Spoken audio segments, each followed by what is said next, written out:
racetreads.com. Tires for every adventure.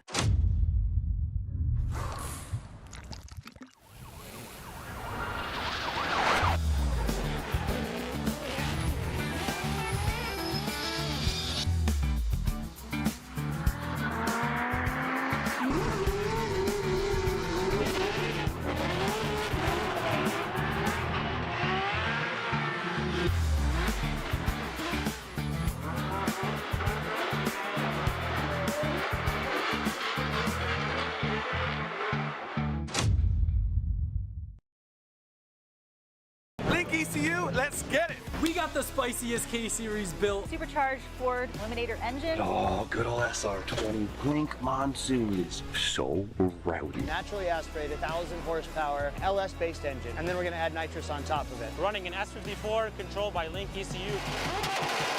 Link direct injection EcoBoost Fox body. I actually put an FA24 in it. B58, E46, Link ECU. No matter what engine you have, it's a stock K24 or it's a 1,000-wheel 2J, Link ECU all day.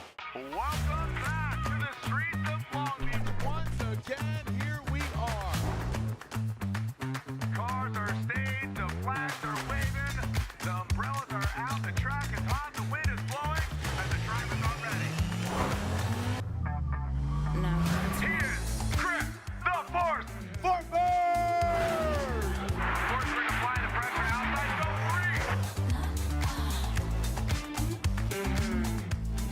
Make some noise for Northern California zone, the beast from the Bay, Matt Vito!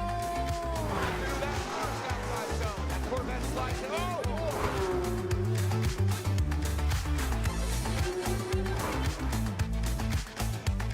You know him, you love him, Mr. Adam LZ! Look at Adam LZ in his BMW.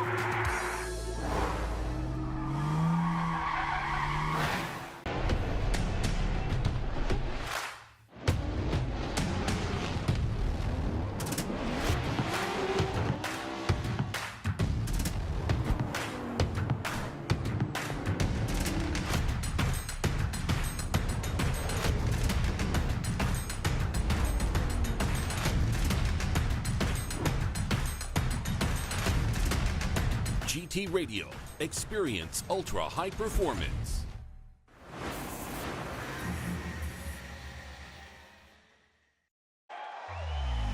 Holy cow, look at this. Welcome out to Road Atlanta.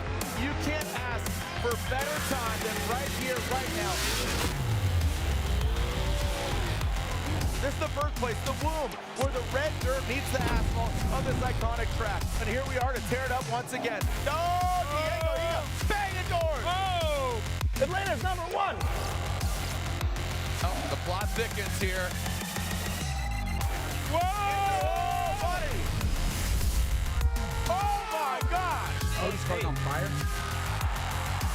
Next stop are the finals. Osmo undefeated against Olsen. Olsen wants to get it back. Whoa, buddy. Wow, what a event. Your winner, Frederick, the Norwegian Hammer Osmo.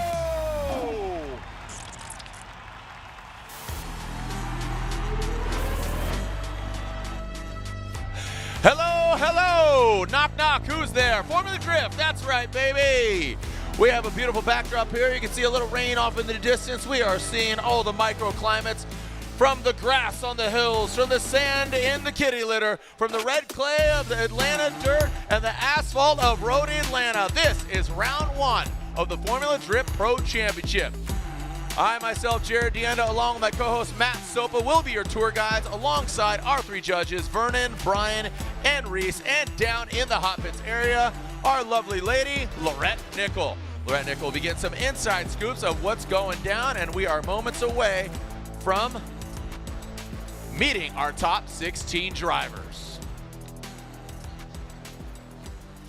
Are you ready to meet your top 16 drivers here in our Link Engine Management ProSpec Championship?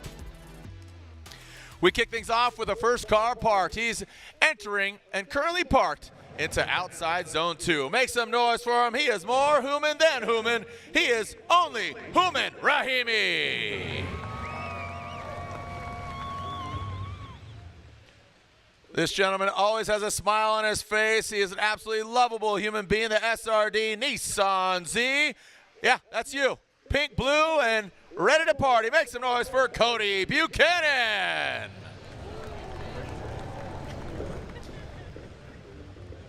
No. All right, but before we move on to our next Mustang, you see him, but his car is invisible. He's working on it, getting ready to go. Make some noise for the young one from Naples, Florida. It is Cole Richards.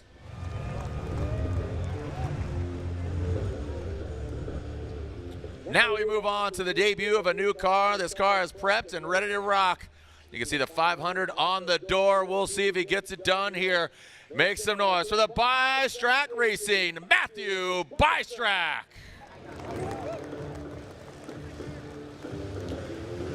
Pump it up and let them know you're here in the Deutschwerks BMW 247, 24/7, out here ripping and dipping and tripping. It is Jack Davis.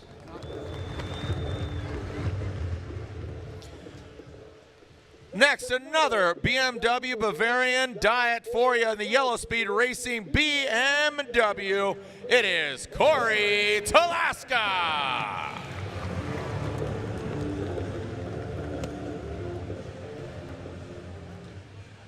The Purple Submarine, that's right. Go ahead, add attention, and salute the Stewart Racing Corvette. The commander, make some noise. It is Josh Stewart.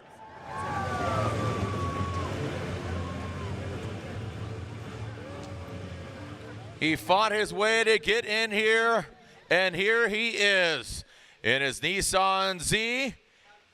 Make some noise. It is Nick Jimenez.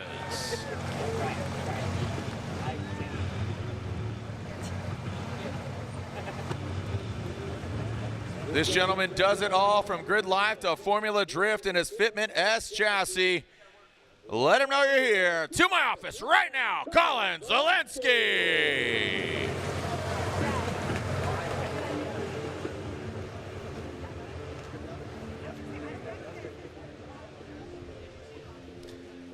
Up next, moving on down the line. Looks like we got the BMW, the blue BMW. It's growing a big tree because he's got deep roots. Talking about the TR, Trevor Root Racing, Trevor Root.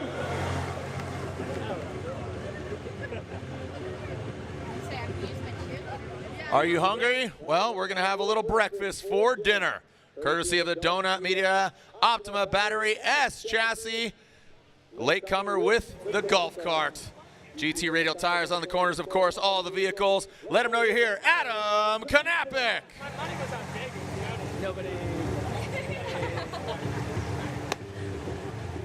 Up next, our driver took it hard into the wall. Unfortunately, she does gain the points. The drift chick, number 42 from Florida, cannot advance on, but makes it in the top 16. Still got a great smile on her face. Shooken, shaken, but not rattled. We'll see it at our next round of PROSPEC. Make some noise. Kelsey Rawlings. Hi.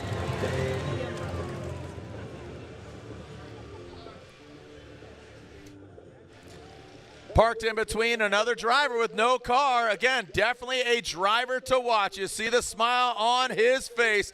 NCR, that stands for Nate Chen Racing. Nate Chen.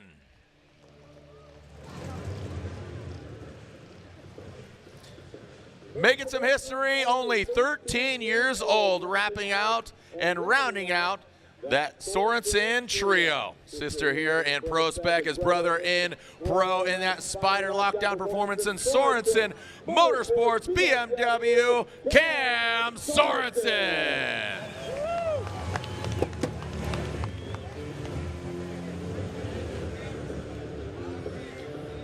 Multiple PROSPEC champion. His son is his spotter. It's a family affair out there on track and up in the spotter's tower. Mr. Never Settle, Make some noise for Dmitry Brutsky. His lovely wife, the umbrella gal. There it is, putting everybody to work as he goes to work on track. All right, last but definitely not least, we had signs in competition, never an XB. I'm joking, the Corvette getting dialed tight and ready to rock. Make some noise for Lewis Lands. And there it is, your 16 drivers, sans a few cars, and now we are ready to see our top 16 on our Link Engine Management ProSpec Championship. Little cooler temperature as the sun is setting. The lights are coming on both around this track, the Keyhole, the Horseshoe, Road Atlanta, coming back for our 22nd pro season. And with the introduction of, you know, Pro 2 and then ProSpec now, as it's known, everybody runs GT radials, everybody runs Link Engine Management. How crazy is the progression of not only Pro, but ProSpec and the field of drivers, the variety of drivers? How cool is that for you to see as an enthusiast and kind of watching it from the outside, and then you working with FD? I mean, how many years have you worked with FD and just the progression overall? About 10 seasons now, yeah. I think, and seeing, you know, the first cars, like I mentioned earlier, this broadcast in Top 32, like the ProSpec cars of today are like the pro cars of like a decade ago. Yeah. Even if they're on a 255, we're finding those grip limits, and you know, you can only put so much horsepower down, and that's kind of the leveling factor is the tire size, and you know, being able to work within those boundaries and seeing what these guys come up with, and still been able to showcase their style in their cars and driving.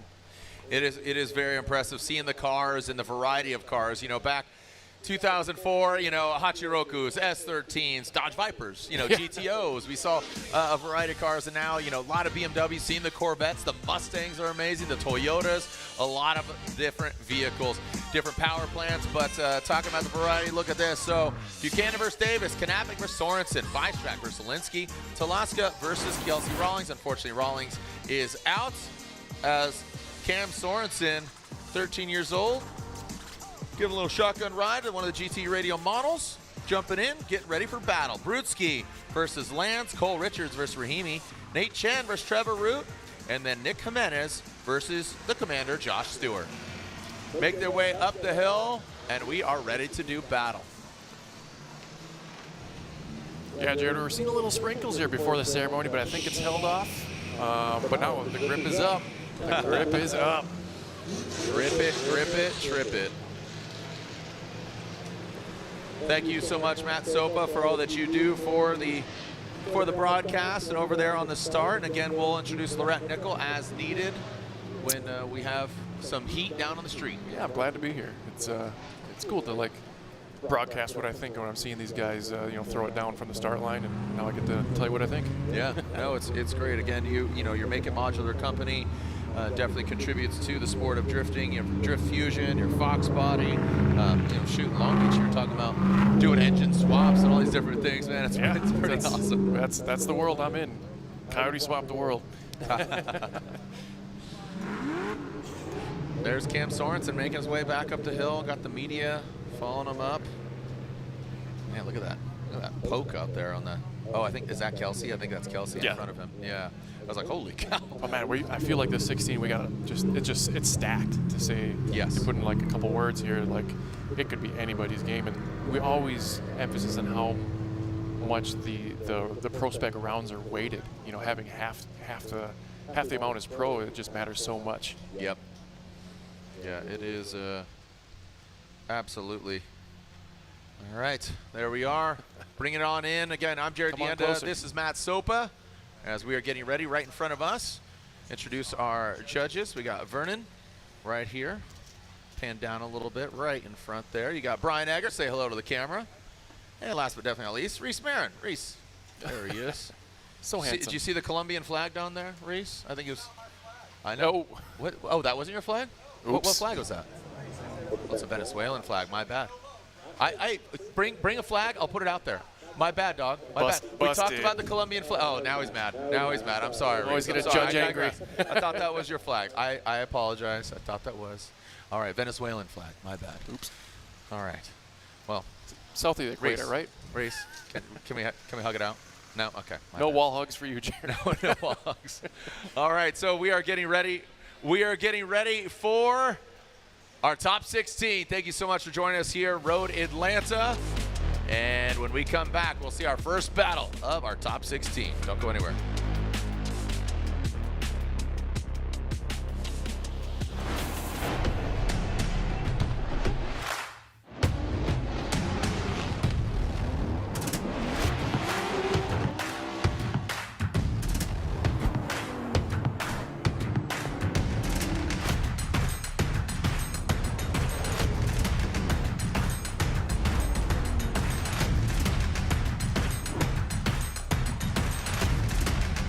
GT Radio. Experience ultra high performance. These are my race treads for when the road ends. These are my race treads for shredding the slopes. These are my race treads for setting the hook.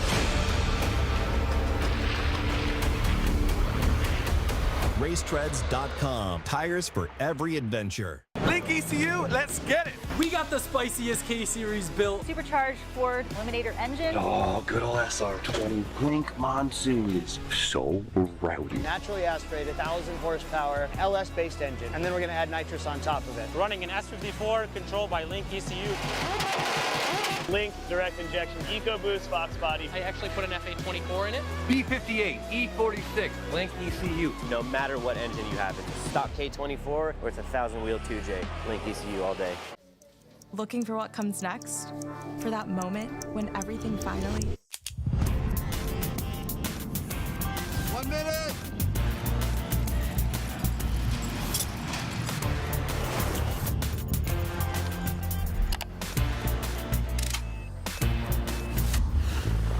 Whichever path you choose, it starts here.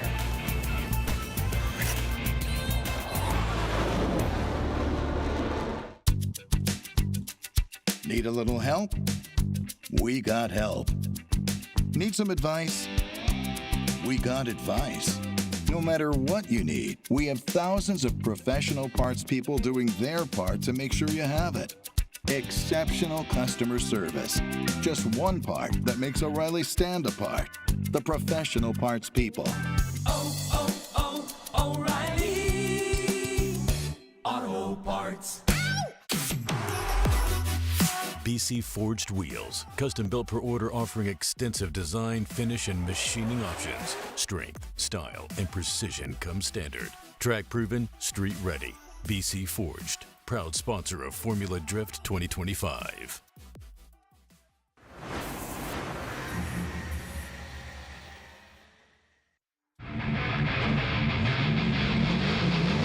Are you ready? Long Beach, we're sliding back in for LB2, the Shoreline Showdown. That's because we begin on Shoreline, right there in the heart of Long Beach. This is not the same track we start the season of. This is a purpose-built, dedicated, brand new, utilizing what we call the elephant lot, where normally the Ford Unleashed activation's at. You can see right there, public road, we go counter course, we enter into that lot, moving, shaping, shifting, massive Legos, we're moving it all around so we can build the Shoreline Showdown. That's going down October 17th and 18th. Obviously, we got seating brackets and then game day, October 18th. So Ryan, are tickets available?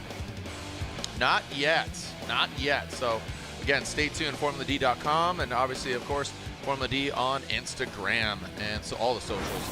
Be sure to check that out. Here we are, round, again, 2 of the Formula Drift Pro Championship. But again, stay tuned, Shoreline Showdown, LB2. As Irwindale, we bid you adieu, torn down, and now purpose-built track in Long Beach for round 8. All right, we are about to begin our top 16 of the Link Engine Management ProSpec Championship. And we are seeing Cody Buchanan versus Jack Davis. North Dakota versus Oklahoma. Gotta love it. Sure do. Look at that ferocity in Jack Davis's picture. Jack, he's a hard nut to crack. Hard nut to crack, that Jack Davis. Someone driver and show, just stoic. That's a good word. Very stoic. And then Buchanan, absolutely the complete opposite. Having fun, love his interviews. And Lorette has some words with him. Jack just stoic. He keeps it focused. Cody, just having fun, man. Just a fun guy. Yeah, Cody's personality matches his driving. And it's kind of like how. Hey, what's up? How you doing, girl? What's up, homeboy? There you are. Thumbs up. Thumbs up. Throwing hearts. Throwing a little hearts there. It was like half it's a a heart. broken It's heart. all good. It's a broken heart. There we go. Hey, there we go. Give it up. ATL over everything, right? I've seen a lot of those sweatshirts around. So, shout out ATL. A lot of Italians. Gotta love it here. My man T-Pain, as we were starting to bring him on in. Tennessee Vols got that easy up over there, my man. Hyped, almost falling out of his chair there. Yeah, that's you. Got the sweets over here. Got the Grid Life and FD. Team Rowdy in the building. Neft Vodka. If you haven't tried it, Neft Vodka, grab a can of Neft. Got on the podium with Adam LZ, and Neft is a trio. Got Forsberg, Adam LZ, and Matt Field. What kind of snacks this guy got? Where you going, bro? Where you going with those snacks? Those are home snacks. Get him. Get him. He's got my snacks. Putting smiles on faces. Yeah, you. Where you going? Look out. Wave, you're on Drift TV. Wizard. Yep. Saw homeboy earlier. What's up, man? How we doing? Yes, sir. Show him what you're working with. Sun's out, guns out. Even though the sun's going away. Oh, so, okay. That's weird guns. I like it, though. Wacky wave inflatable crazy arm guy. All right. We are in the BOB, Bombs Over Baghdad, or Burnout Box. That's what we're talking about. And we are burning them up. And we're getting ready for our first battle. Buchanan versus Davis. Remember, Enos Oil's offering free breakfast to the first 200 guests who visit their booth tomorrow from 10 a.m. while food supply lasts. So go on by Enos Oil tomorrow morning, as these guys are hungry for some dessert. Want to progress on into the 8, the 4, and then into the finals.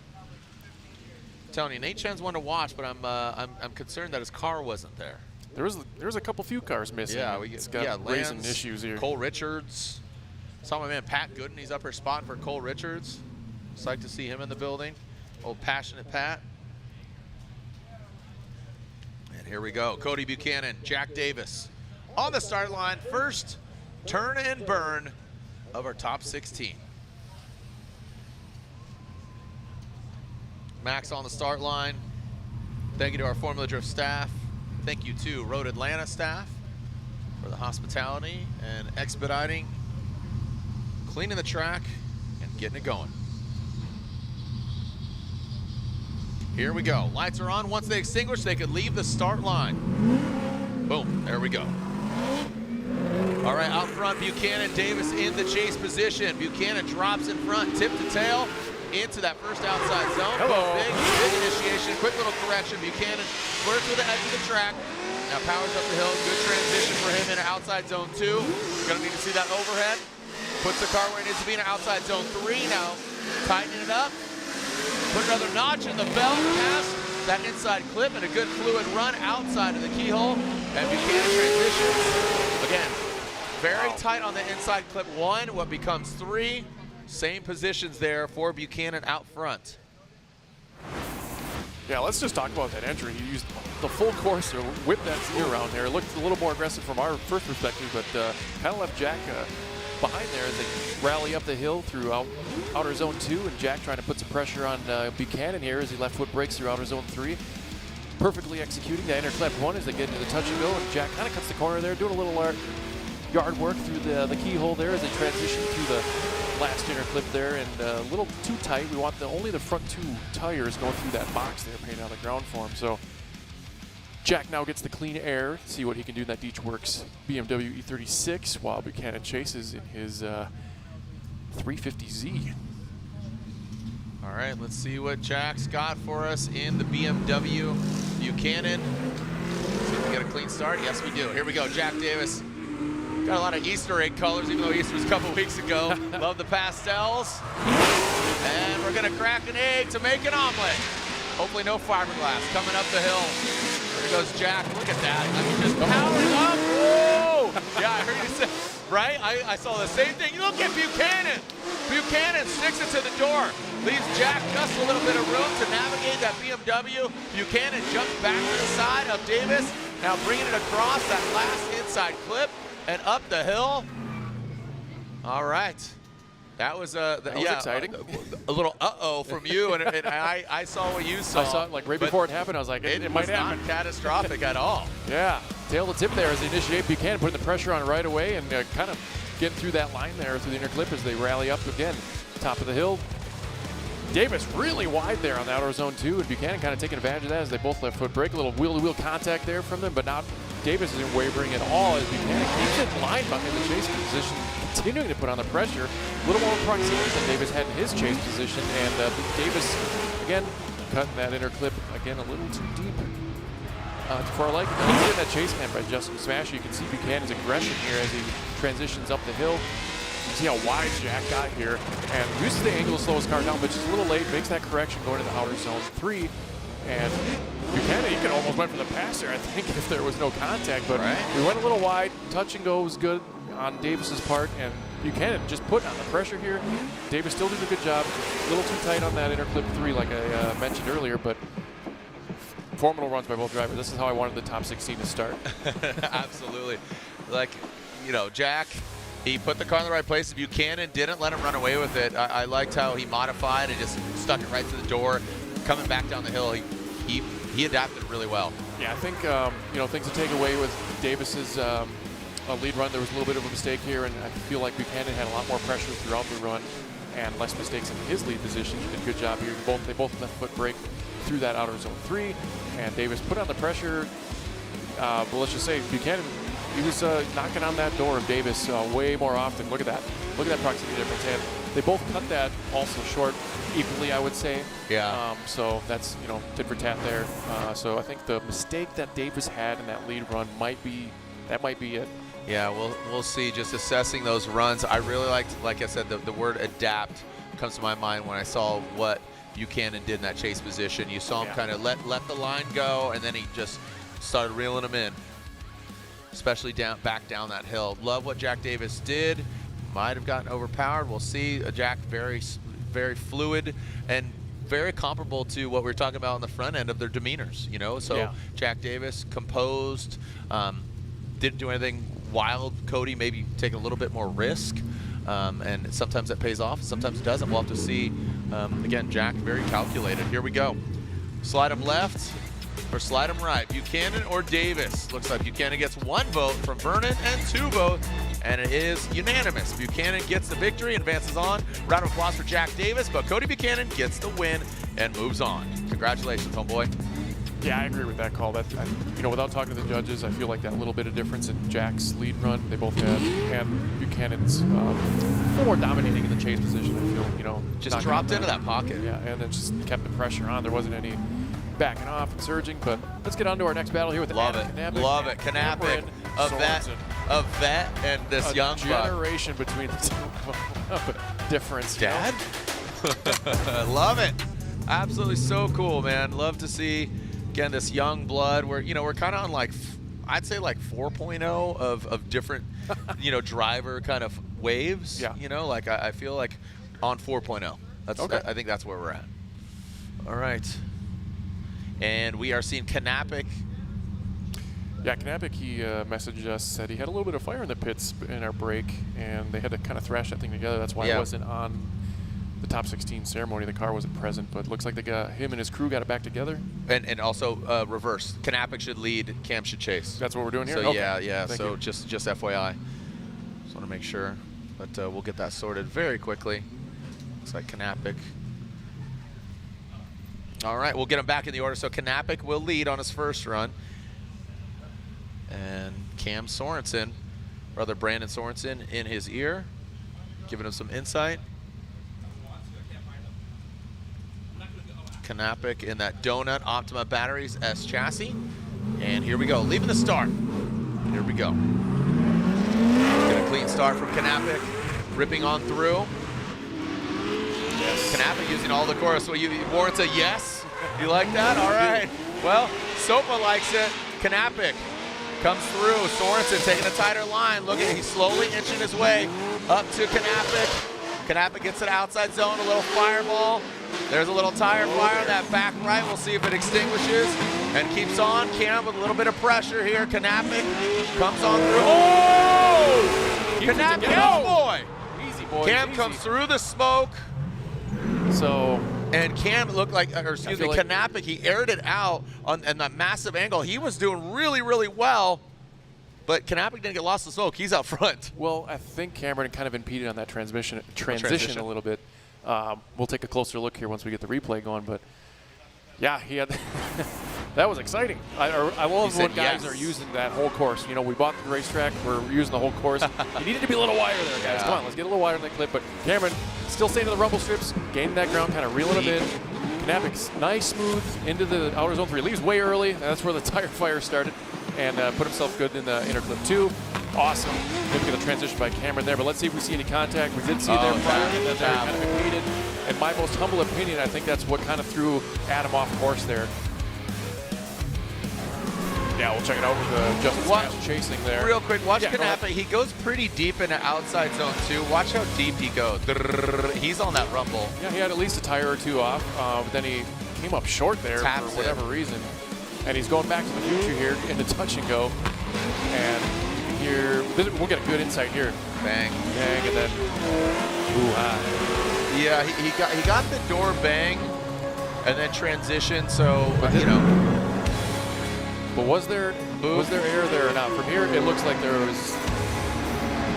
That's going to definitely disrupt you. That's, you know, because it wasn't like door to door. It was a little off, like a 15-degree difference. So it's going to definitely impede and throw your trajectory off a little bit. So that could hang you out a little bit longer than you'd like to. But I feel like he wouldn't have kept spinning the way that he was transitioning. He probably would have came up shallow.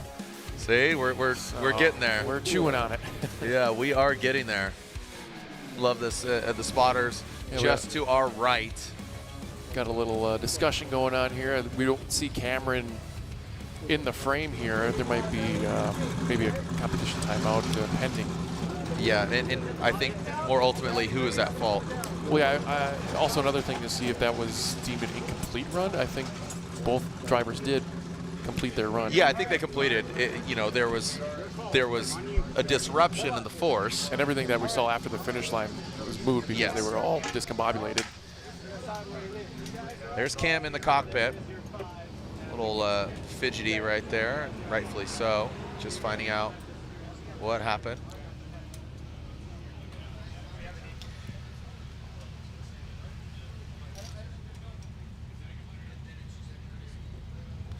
And there we are. So again, drifting through the finish line.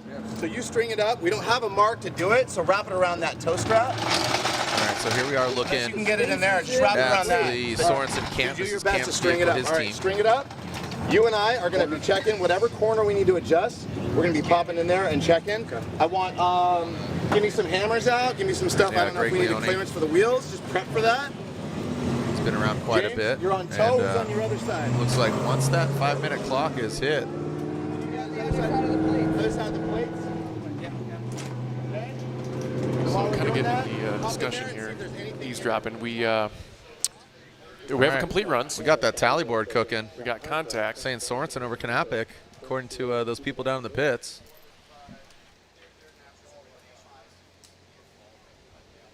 That side was inside. Go over there, Greg. Go over there. Don't touch the car. Don't touch the car. Yeah.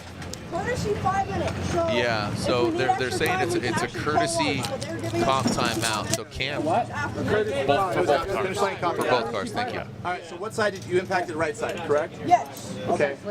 All right. So we're gonna address the right side. So there's Cam giving some insight. He says, "Hey, check the right."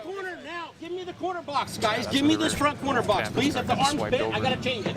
Can we see if the arm's bent? Got it. Give me the corner box. It's already down. Get the tools. Visually look at it before you pull it out.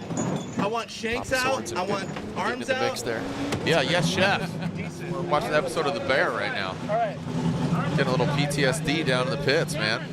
Hang on. You're ready to. We have 5 minutes. You're ready to do it. We have an extra 5 though. I need the tires. We're definitely towed in on this side. This is you know, this is cool. This is what I was talking about, perspective. You know, you're on the start line during pro, but getting this insight. Lorette's down there. She's got a mic in, you know, within mouth shot, so we can hear it. I love that. Kind of peeking in. That's really cool. Love that. And again, they're planning out before the clock actually starts. So this is again courtesy Both them, and here we go. Boom, clock starts. Clock starts for Cam. We can see if the front end's out. So, So while they're doing that, we got Zielinski and Bystrack warming up their tires for the next battle. Yeah, look at this. These guys systematically, checking toe there, getting things going. Let's advance on to our next battle. Fun. Let's. Yep. All right, here we go. Bystrack and Zielinski. Bystrack and Zielinski. These guys, Zielinski took out Amanda Sorensen, and then Bystrack had a bye run. So on the debut of this Ford Mustang, he was intended to go against, shout out to Farouk Kawai, not here in the building, so it was a fast pass for Bystrack. Yeah, let's see if we can muster up Muster or Mustang? Getting Mustang up.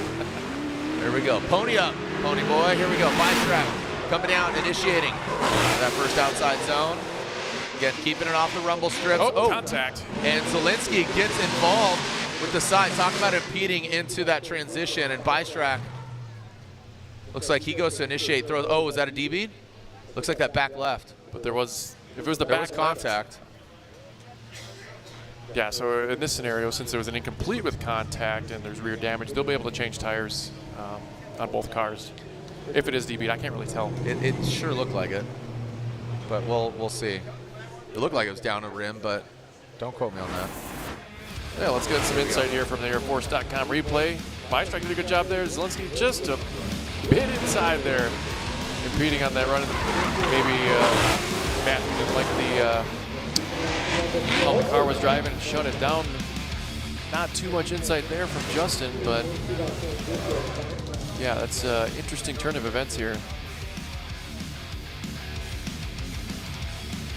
So that would have been on the back left of Matthew Bystrack's Mustang there. I don't know, I want to say the thing's still holding air. You think? Maybe. All right, well. Another replay. So I think maybe reviewing, did Bystrack impede? Was he kind of parking it on that initiation and then transitioning up? He looked like be mid-line to me where they wanted him. I thought that back left was looks like it's holding not. there. It's just running some, I mean, all right. Hey, cool. I think there's just some evidence on the wheel there. So yeah, check it out. I like the aggression from Zielinski. Good placement by Matthew. He was wide. He just too close. I don't see any fault in the lead driver. No? I don't think so. We've seen cars even go more to the right and transition and have plenty of room for the chase driver. So the other kind of thing is why did he shut it down that far after contact? Oh, we got 2 minutes on the clock here for Cam. So this is Cam Sorensen, 2 minutes on the clock. So this is a courtesy 5. Yeah. Just to clarify, this is a courtesy 5 on both sides. They could call an additional competition timeout if need be. Turn the wheel. Yeah, if the race director deems it unsafe, he can also add more time. Hold this. All right, so. All right, Lorette, I saw you ask him. Cam, you good to talk? Yeah, of course. I just want to make sure. And Cam, from your side, the judges deemed both drivers are at fault, but what was your side of the story? I was really, I just transitioned. Yeah, I just was committed through the smoke and didn't know where I was and just kept going a little bit too far and tapped him, but that was just about what happened. So I pushed hard in the chase. Now I just gotta lay down a good lead, and I think I will have it. Yeah, absolutely. And do you know what the team is working on right now? So we just check toe, make sure that everything is square, and because my steering wheel was a little off when we came back, but we just make sure it was square, everything was good, and we got it done within the 5-minute limit that we had. Fire it up, Cam. Let's go. And there it is. All right, so Cam. All right, the team says, Cam, good to go. Fire it up. You can see the clock on the other side there. I got Trey holding it there with 19 Trey seconds. holding it down or holding it up. 18, 16, and 15 seconds. Looks like they're starting it. Good to go. Thumbs up. Bang. Back at it, Here baby. we go. 5:14. Way to go, Sorensen Motorsports. Look out. Was that a traffic incident there? Yeah.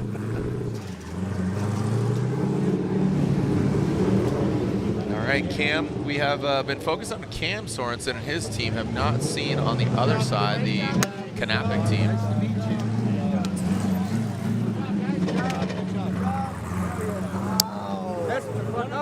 Yeah, the Zielinski Bystrak. Who are they saying is that fault? Bystrak is what we've been told. Okay, so Bystrak at fault. So that means there's an incomplete with contact. So Bystrak will take a 5 if he needs it, and Zielinski will get a courtesy 10. So we are looking at, kind of you can see Knappich over there. Alaska. And, yeah, it's Alaska's. we got a whole jumbling of order. No, basically it was shared fault, or basically like it was a courtesy comp timeout.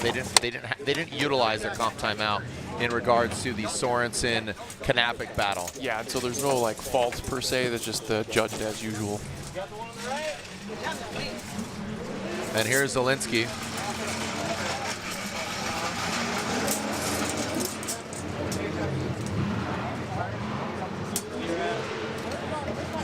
Yeah, so there's no incomplete. Just for clarification, it wasn't shared fault. It was just a courtesy.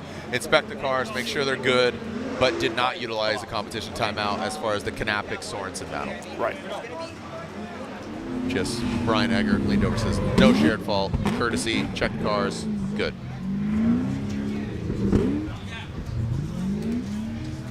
And Zielinski, Bystrak.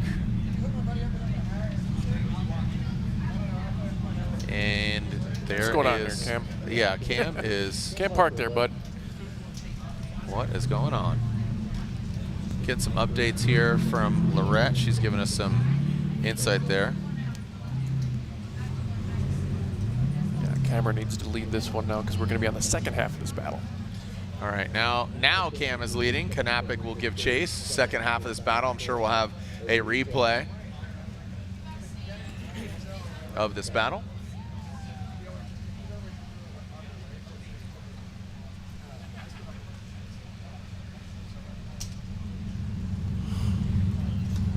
All right, let's see what Cam's got here. Cam Sorensen here in the top 16 on his debut in Formula Drift ProSpec. Cam Sorensen leading Adam Knappich. There goes Sorensen down the hill, initiating. Big angle there from Cam Sorensen, 13 years young. Comes out of it a little bit, but does massage it into that inside clip box. Now in outside zone 2, now going into 3. He does come up a bit short there, but Knappich, he is way short, does hit that inside clip. Nice fluid exit of the keyhole. And Knappich really trying to grasp at straws. And Cam Sorensen, nasty flick across the finish line. Cam Sorensen out front. And Knappich did not look 100%. It looked like he was just kind of, again, just reaching out there to get the car where it needed to be. He did not. He kind of had an opportunity here. We'll see shortly when Cameron, his front end kind of washed out, giving Adam a chance to catch up here, because Adam was still smooth. Could have been on the gas maybe a little earlier to kind of close that gap, but Cameron did a good job here. A little wavering in outer zone 2, but Knappich trying to make up some ground. He's cutting the course. Cameron also short in that outer zone 3 there. Good inside clips here. Adam doing a little lawn mowing there through the keyhole as he tries to make up some real estate against Cameron as they cuts inner clip now 3 really short and follows through in the finish. So now we're going to see a little different perspective here from Justin Smash.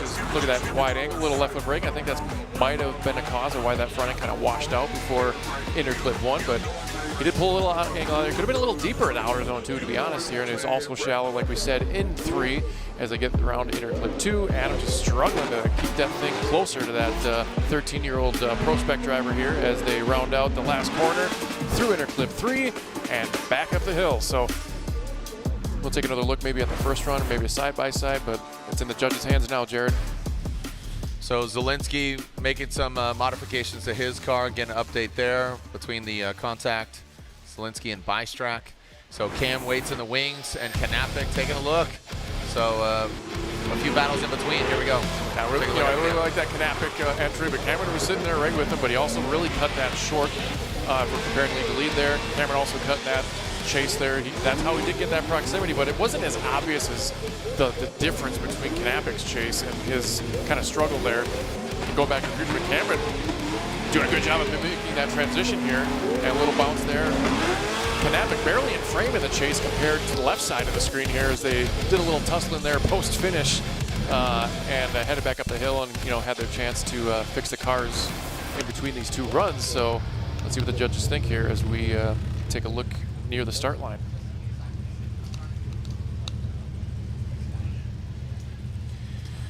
Yeah, we got, again, making history, grid life, Formula Drift, full course drifting. Hasn't been here since 2019.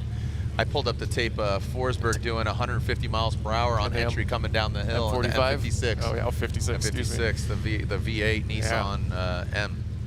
So that was cool. And there's another video, myself, James Kirkham from Race Service, and Killer Mike. We were down in Mercedes. I was in the back seat. Well, James Kirkham was ripping through the track, all just racing, gripping, not drifting, and Killer Mike was rapping the whole time. That's pretty sick. So you can look up that video too. As got some chill vibes right now. But slide him left for Knappich, a right for Cam Sorensen, and 1 vote for Knappich, 2 votes for Adam Knappich, and a 1 more time from Reese. Now, Reese, throwing the headset on, even though you went 1 more time on talk on the drivers' behalves. Did you talk to them? They went against your ruling. Actually, no, you cut over to me before I could really get into depth with them. But I will tell you that for me, I just saw that there was just a lot of errors on both of them. I want to see them to run again. I wanted to see a clean battle. There was just so many errors. It was really sloppy on both sides, and I just wanted to see it go again and get a good clean battle going here. Okay, Brian or Vernon, maybe just chime in there real quick. What did he do well enough to get the victory? What got Knappich the win? Well, for me, Sorensen in his chase, he blocked Knappich on transition, which forced him to make a big mistake. So that was basically, for me, the deciding factor. Okay. Yeah, that was the biggest issue that I had with that run. Yeah, forcing for me that Knappich would get the win. Okay. All right. So again, just impeding on it, forcing that mistake. Thank you very much. As we, again, it'll be Buchanan versus Knappich in the first battle of the Grade 8 right now. Looks like we are seeing Talaska on the line. This is an advancement for him, a bye run, because unfortunately Kelsey Rawlings unable to fix her car after that hard hit into the wall. Her and Havoc got into the wall, and Kelsey had to retire, just unable to fix it. So Mr. Talaska will get the win. So layout listen as Talaska gets the victory and advances on to the Grade 8.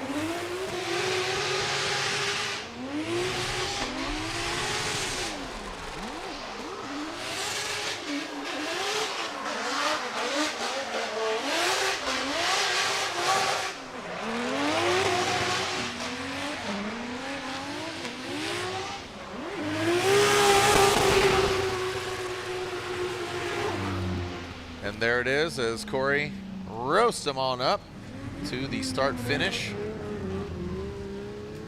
And we advance on. So Talaska makes his way back up, waiting to see who he's going against. Will it be Zielinski or Bystrak? We will see.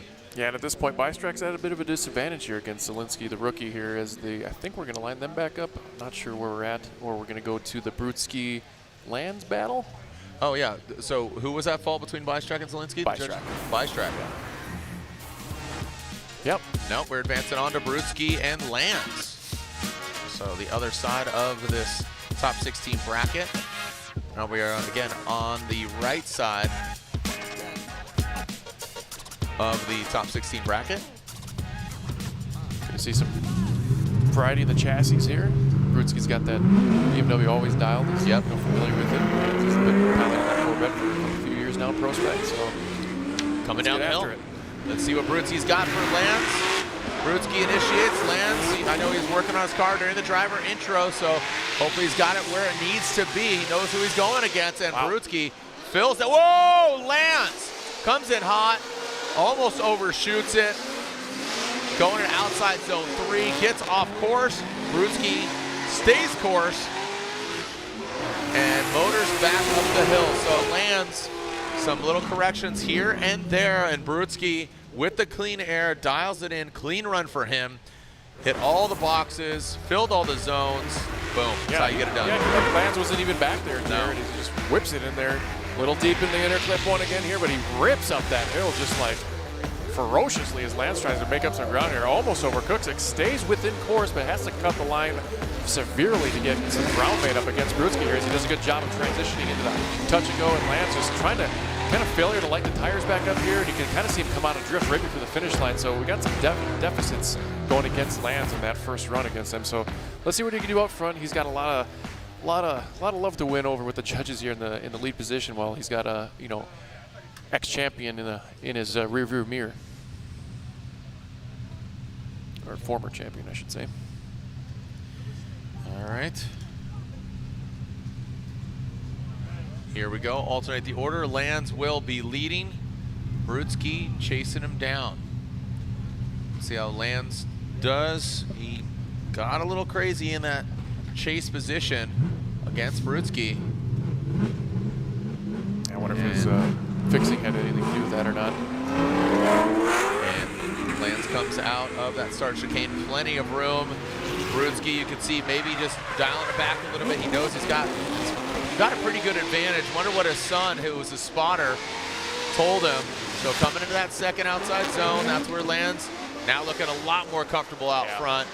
And Brudski, he's got good proximity. Lance, you see him kind of, that was good reservation by Brudski. You can see him kind of dancing, flirting, and just buffering right there. And then that's masterclass right there. That's why, again, multiple PROSPEC champion Dmitry Brudski showing you why he is.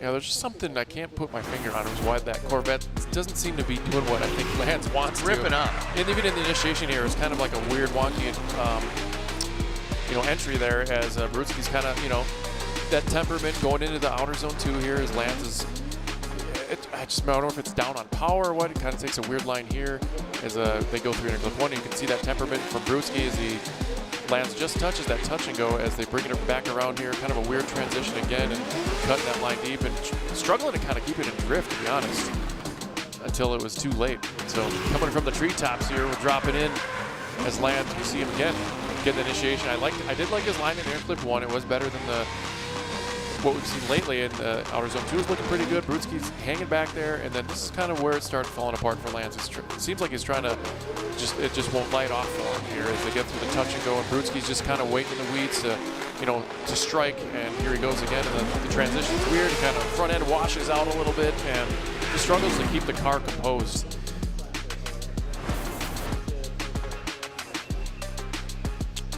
We got Max up there, waiting for the result. Let's see what we got. Oh yeah, dropping beats and dropping a victory on which side of the bracket? Dmitry Brudski gets the win over Louis Lance. All right, Lance knocked out. Brudski advances on. Congratulations to Brudski. Okay, we are going back to what is the Zielinski Bystrack battle, and as you said, Bystrack was at fault according to the judges, so at a bit of a deficit. And now Zielinski, this is a big confidence booster for him. Bystrack debut in the car, gotta love that new Ford Mustang. And Zielinski, talking to his spotter, he says, man, he's from a grid life drifter to a Formula Drift PROSPEC drifter. Here we go, gotta love it. Zielinski out front, fitment, S chassis. Let's see what he's got coming out. Coming down the hill. Not totally taking the Applebee's, and look at Bystrack attack. Right there. The Bystrack attack has to back off.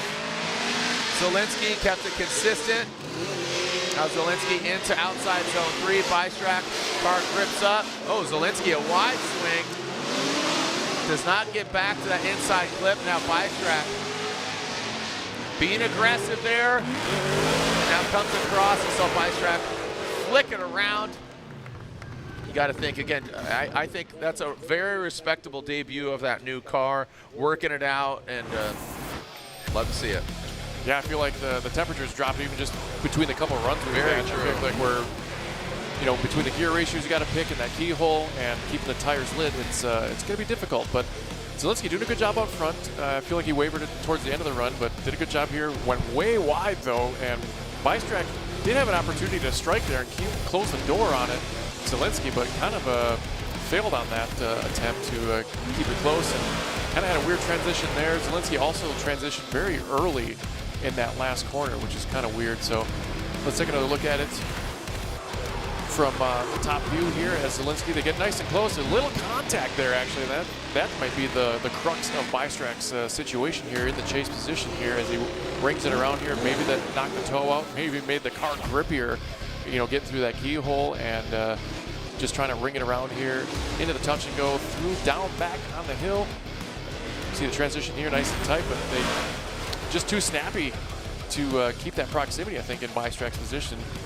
And back up the hill we go. Let's see what the results say. Look at Knappich and Cam still dabbing it up after a good battle. Excited to see where. Tell your dad not to be too angry. I'll stop by. Hey, don't be too angry. I'll stop by and have a beer. There's Randy. There's Pops. You know what? He's got to earn it. Sorry, dude. He has to earn it. There's no paying for this. He's gonna be a badass, dude. It's not fair. He has to earn it, he says. Yeah, of course. And he earned the position here today in the top 16, and looking forward to he won that. You know, we'll see him on the podium. We award the seeding bracket winner. Just we acknowledge them on the podium, so he'll be up there. Give him a bottle of champagne, but we got to give him some sparkling cider as Zielinski gets the win. Oh, look at that. So yeah, why not? Yeah, a little split pea soup, as I told him right here. And real quick, before we throw it to Reese, let's go down to Lorette Nickel. Lorette. Well, I just want to draw your attention. Well, you guys don't have to step out, but we have Cameron Sorensen and Randy here, Cameron's dad, who came down to congratulate Adam. So that's an incredible show of respect. And Adam, I just wanted to catch up with you too. Yeah. Your car caught on fire. You fixed it. How's everything now? Car's great now, honestly. I mean, yeah, it caught on fire. That sucked. The boys went through the wiring. It kind of chewed up a lot of it, and I had my tuner, shout out to Danny at Unrivaled Tuning. He remoted in and turned off all the nannies on the sensors so it didn't turn anything off, and just let us rip, put a little bit more fuel into it, and she's going now. So happy. Yeah. Happy days. Yeah, happy days. Best of luck moving Cheers, forward, guys. Thanks. Jared. All right, there it is. Thank you so much. There it is. Dab it up, Cam. We heard an earshot there. Got to earn it from Randy Sorensen. And yeah, great job by Cam. He definitely earned it. Yeah, he's not done yet. He might be done this round, but we'll see more of him for sure. Yeah, Sorensens are definitely rising to the occasion. Cole Richards and Hooman Rahimi as we got comp timeout for Cole Richards. Cole Richards calling a competition timeout. So CTO for CR. Cole Richards, Hooman Rahimi ready to battle, but Cole Richards says, all right, we'll take a short break. When we come back, we got Chen versus Rude, Jimenez versus Stewart. Don't go anywhere. Top 16 unfolding before our eyes. As the sun sets, the lights come on here at Road Atlanta.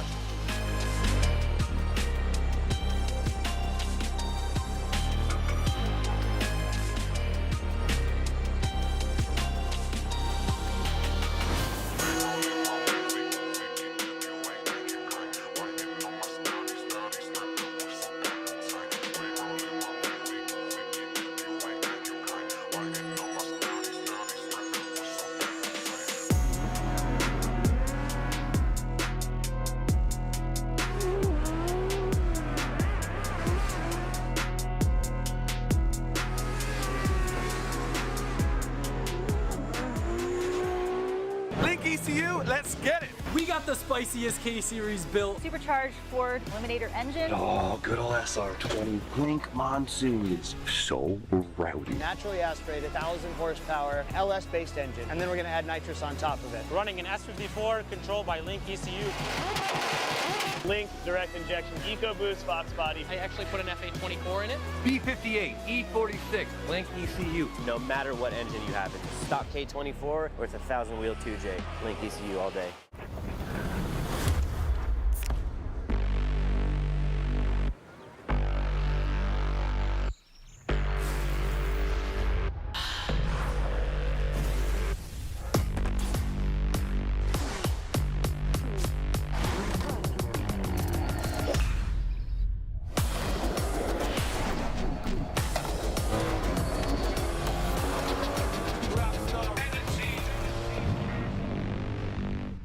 These are my race treads for going the distance.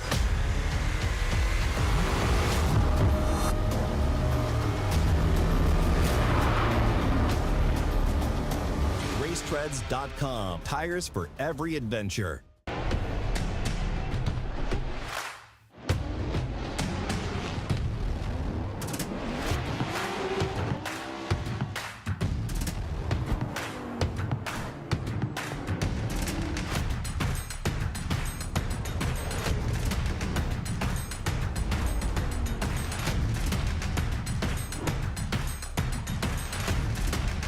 GT Radio. Experience ultra high performance.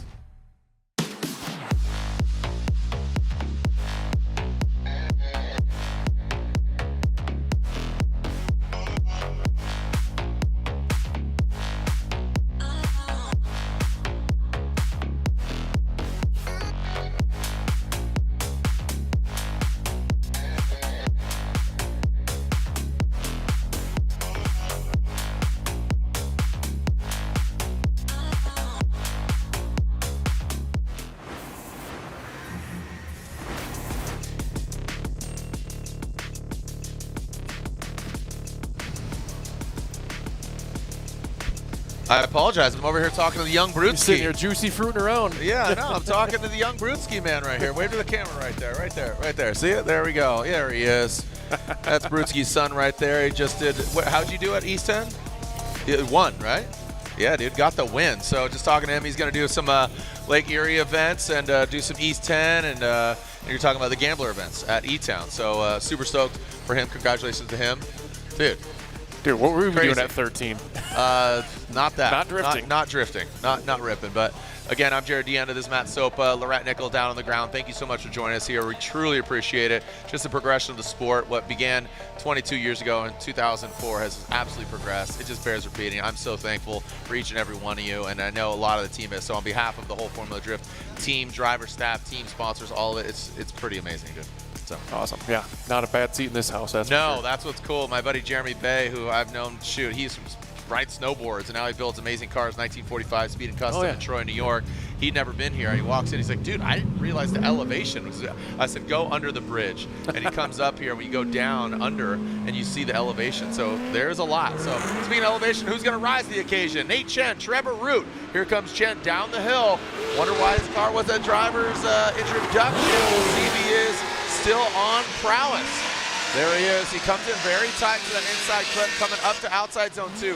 That car is slingshotting up the hill. Uh-oh. Oh, boy. Trevor Root attacks, has to back off. Still kept the composure. I like it. That could have been way uglier. We've seen a lot of contact already in 32 and 16. Chen, aggressive snapback. Very aggressive snapback by Chen.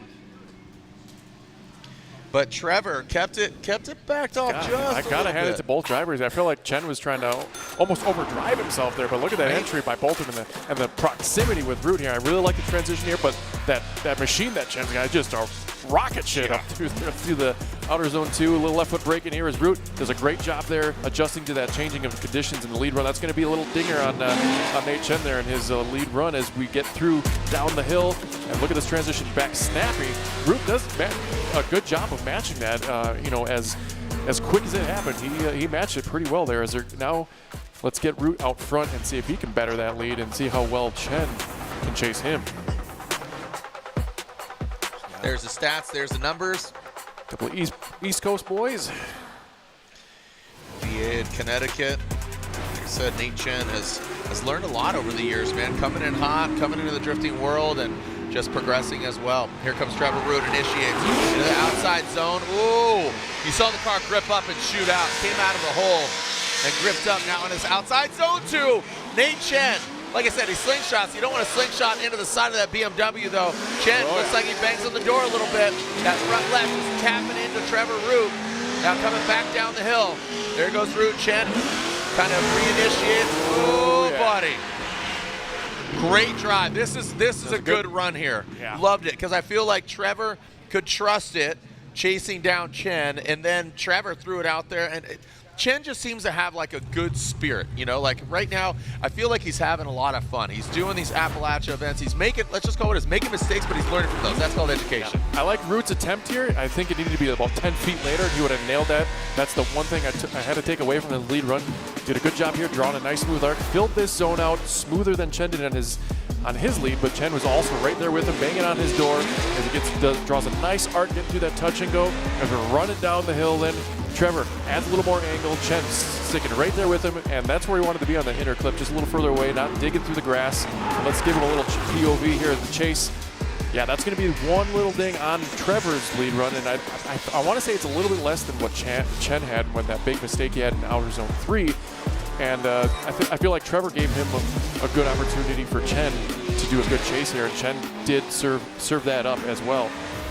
He was kind of sacrificing a little bit of angle there to get that proximity, but great drive by both of these guys as they head back up the hill and wait for the judges' results here, as look like they may be in. So let's see what happens here. As we wait on top of the hill. Plot thickens for some of the other drivers. We'll update you as they pull to the line. We're finding out about competition timeouts between Cole Richards and Hooman Rahimi. And we are seeing Trevor Root and Nate Chen waiting for the result. Well, we got a little lull in the action. I got a message from Lorette. She said that Cole Richards started leaking oil and they aren't sure what the problem is. He has no handbrake. That's no handbrake is no good, Jared. Let's check these out. So I feel like Trevor Root had a more aggressive initiation. They were both really cutting that short, but Root did have that infraction a little bit more. I like how Trevor did this transition here and the outer zone 3 a little better. And Chen, you can see added angle. The thing kind of gripped up, but Trevor got to hand it to him for adapting. That's what we're talking about. Can't always have a pretty canvas, but he did draw a pretty good picture in that chase position. And here we go. Not quite identical, but Chen did whip that out there a little faster than Root did in his lead position, but the needle, it's a tough one, man. I like both their styles. They're both aggressive, and it's now in the judges' hands. This is a good run. I think it warrants the attention it's getting right now. So slide him left for Chen or right for Trevor Root, and Root does get 1, 2, and 3 votes. So Reese, throw your headset on. I thought Chen had some good runs there. Reese Marin, go ahead, throw it on. Outer zone 3.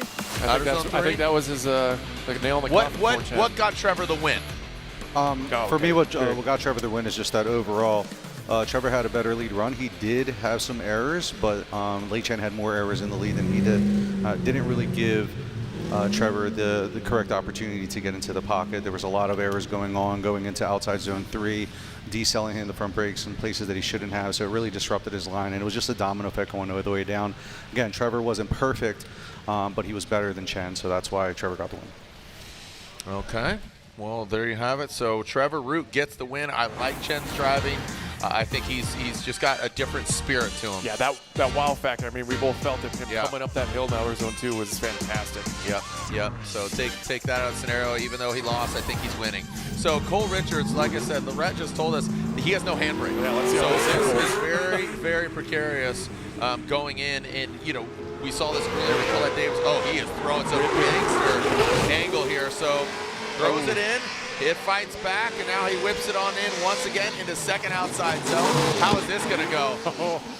Wow, he is driving off momentum right now. You got to think, now how is this going to change? Because right here, you give him a quick little yank, and Hooman Rahimi dives in on the inside. Cole Richards snaps back once again. This is unhinged. Wow, great driving.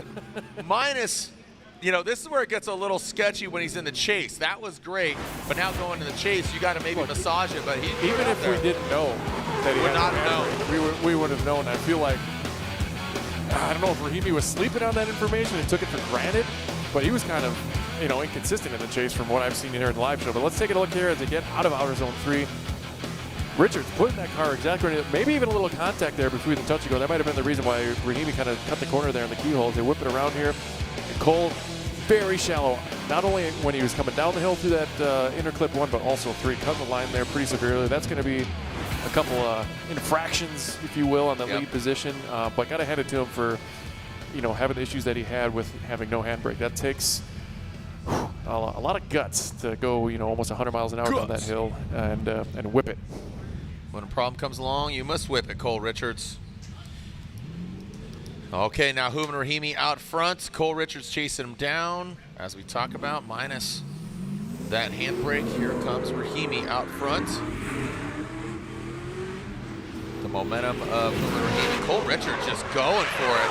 Going for the gusto. Slides in. Cole, wrong side of that inside clip. Now coming up the hill goes Houman Rahimi in his second outside zone. Goes into the third. There goes Houman. Not too shabby from Cole, so this is where it gets dicey right there. That's where one would normally kind of I'll tell you what, like you said, that was when Cole went to the wrong side of the inside clip. But overall, hats off to Cole Richards, man. Yeah, that was fun to watch. That was fun. And like you said, if we had not known that he didn't have a handbrake on that lead run, it was just aggressive, wild, unhinged kind of run, but pretty good managing. No, let's check it out. We'll be using a little more than half the course here as he gets to use his handbrake through outer zone 1. Too much clip in that the inner clip 1 as we head back up the hill, and Richards gonna probably laying on the left foot brake there a little more than usual, and Rahimi comes out of that outer zone 3 way too early, but Richards is right there with him, probably using that temper. He's driving with 2 feet. We know it. He's just double pegging there in the cockpit as Rahimi again takes out the inner clip 1. If it was still standing there again. So a few things to clean up, but entertaining nonetheless. I like the style. Rahimi, he's always entertaining. All right, Cole Richards, Houman Rahimi, Cole Richards. And Houman looks like Houman will get the victory, but with Cole, again, minus that handbrake, still very respectful.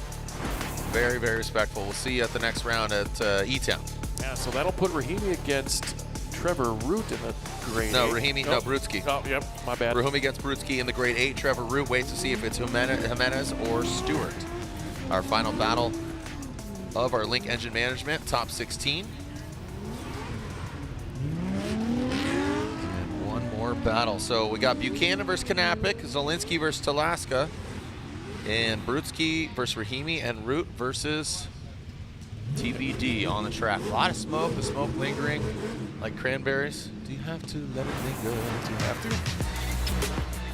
There's Jimenez from Hollister, Josh Stewart, the commander. Lost Wages, Nevada. You say Lost Wages? Yeah. Okay. I just want to make sure I wasn't hearing things. Lost Wages. Sin City. Jimenez will lead in that Nissan Z. Pulls up to the line. And the winner to go against Trevor Root, who's entering into the racetreads.com grade 8. And looks like we are waiting to clear track. Yeah, might be waiting for smoke with all the lights out. Yeah, like you said, lingering. It can look like a whiteout from up on top of that hill. Yeah, it definitely intensifies it, right? It's like a white balance. So it makes the vision hard to see. Here we go. Jimenez leading. Goes across the nose, and now into that first inside clip. Ooh, maybe a little bit of contact. We'll have to run that back and see once again.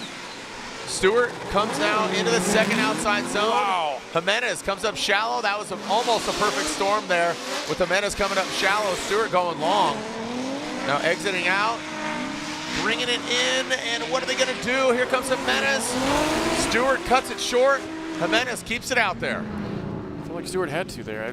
I just felt like this, for whatever reason, Jimenez seemed like he was trying to kind of run away from Stewart there. Just had that kind of vibe. More of a race experience? Yeah, let's see here. Let's take another look at it. Maybe this will change my mind up in the sky here as you can see him initiate. Again, flipping that thing. Ooh. We don't need to be there. We need to be outside and just kind of lacking an angle there. The smoke isn't there. That kind of another indicator that he's just trying to run away. Getting into outer zone 3 way too late. Coming out of there in time, but then he cut that short as well. Touch and go is okay, and then he powers down here, very shallow there. See that line? That's kind of a suggestion where we need to be. He was, straddling that essentially. And Josh Stewart was doing a good job of keeping up with that kind of runaway lead. I see what you're saying. It was almost like he didn't have the deepest angle. He hit he was tight on here. It was like a mix between a race and a drift run. Yeah, he was. Yeah, I know what you're saying. Running away vibe, running up that hill. Run in, run in, run in, run in. Here we go. Stewart now out front. Jimenez. Nope, not today. Jump start. Commander Stewart. Strike one. Strike one. 3 strikes and you're out. And just for those that don't know, the chase car can leave the line earlier than the vehicle leading. So in this case, Jimenez can leave the line to pace Stewart, the lead car. That stands for every battle. So and the lead car can't leave until the lights extinguish.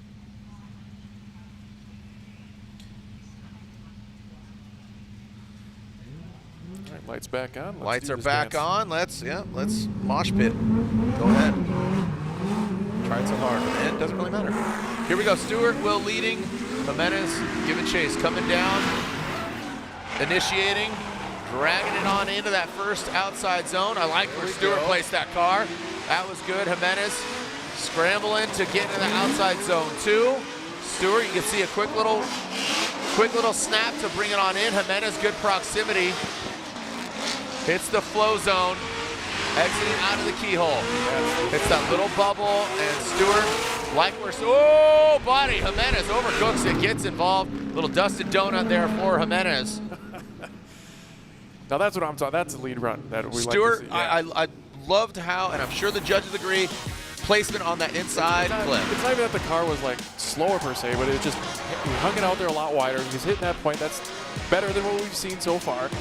A little tight there, but he also added angle to slow the car down and keeping it wide. He was shallow in outer zone 3, but he also was there consistently. Unlike Jimenez, you were straight line into that.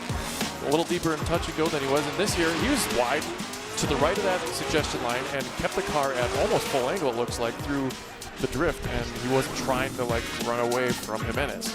Yep. I think the judges are going to like that. That's kind of the consensus this year is we want a good lead, wide, not just floaty. It doesn't have to be crazy fast. Just give the chase driver that opportunity. Place that car, baby. Place that car. And here we go, sliding left for Jimenez and right for Josh Stewart. Stewart gets the win. The commander commands attention. Stewart versus Root in the Great 8. And our Great 8 is set. There it is, our RaceTreads.com, the official tire service provider of the ProSpec Championship. In it to win it, we got Buchanan versus Kanapic, Zielinski versus Talaska, Brutski versus Rahimi, Root versus Stewart. While we wait for our next battle, Lorette Nickel, what you got? Well, Trevor Root has an incredible build here that he basically took down from the lift and changed the fuels and the springs. It's a huge testament to this build. Yeah, no, we built this car 2 years ago, and we decided last minute to come do FD this year, and it's been no problem. I mean, we changed the valve springs in it, fresh fluids, and she's good to go. We got ourselves a good hot rod. Amazing. Amazing, and with a brand new attitude too this year, he is just going to have fun. He's looking to surpass a Grade 8 finish here, guys. Well done, thank you, Lorette, and thank you, Trevor Root. And we are going right into it, our RaceTreads.com, Great 8, our first battle. Looks like it is Buchanan, Cody Buchanan, and Adam Kanapic. Buchanan will lead. Kanapic giving chase. He talked about chiming on in and getting the car dialed. Here comes Buchanan, 272. The Nissan Z grabs it in. The 3 spokes on the back end. You can see those things come to a halt. Really stands out. Oh, you saw that hop. Scrubbed a lot of speed there, then jumps back on that horse. And outside zone 3, Kanapic. Looks like he had some troubles too. I don't know if he was affected by Buchanan per se. You can see the car wiggling. And he talked about his tuner chiming in, shutting down, basically, and throwing some more fuel on it, modifying it from a distance. Crazy, the technology nowadays, right? Yeah. Let's log in and I'll be right here. Yeah. Right? Jeez. But yeah, Buchanan, good aggressiveness there. You can see those 3 spokes, but again, keep chopping that line, guys. The judges don't like it. But here kind of fell apart for him. It was kind of weird, and it kind of transpired into outer zone 3 here. It didn't quite park it, but it did change momentum. It'll be interesting to see if the judges put that on the lead car, if they'll kind of ding Kanapic or not, but he barely stays in frame here for the rest of the frame against Buchanan as he gets a little wider there on air clip 3 and goes through the finish line back up the hill. I feel if Kanapic puts a good lead run on here, I think he could come out dominant, because I feel like that what Buchanan did in outer zone 3 probably just was on the threshold of Knapik's car to keep it in drift and kind of messed him up there. But if he kept it smooth, it probably would have been a different story. So lay down a good lead run at him. I think you'll be sitting pretty. Oh, interesting. Oh, no. Okay, well, something. A D beat in the front, perhaps, of Knapik's car. Yeah, we're hearing a D beat on the front of Knapik's car. A lot of murmuring. That's a that is something. It's not new, but it's rare. It's very rare. You're hearing that the front is different than the rear, pulling up because it didn't look like anyone was off course unless there was some contact between the two cars. But all right, so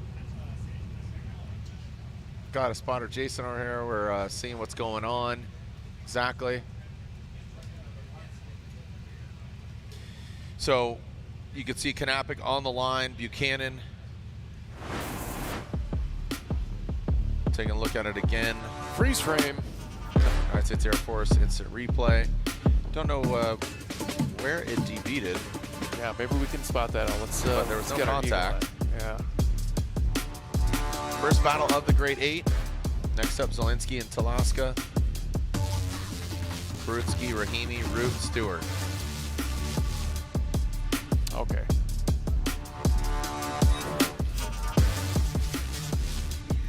Oh, that front left. Yeah, look at that. Doing its best to keep that rim off the asphalt. Yeah. Put some air in there, Max, for you. What do you think? Yeah, just throw some maybe light the lighter. Pop. My money would be in that outer zone 3 area where it looked like it washed out. So you can see, again, you're not seeing smoke off the fronts.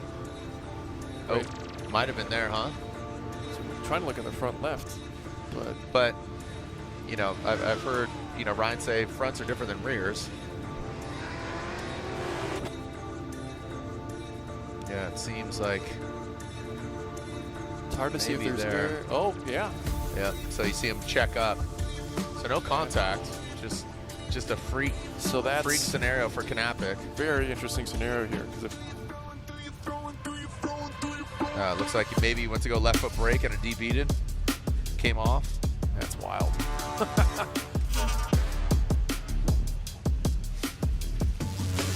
Okay, we'll find out what the verdict is. We're pulling him off the line. So tire debead rule. Rear tires required. Rear tires. That's all about rear tires. We'll get some clarification here. Like I said, okay, Max, put some air in there. Let's go. Right.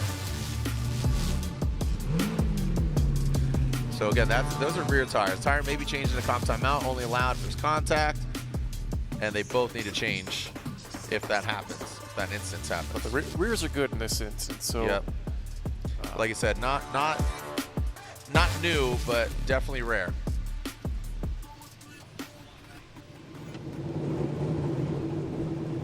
All right, there's Rahimi.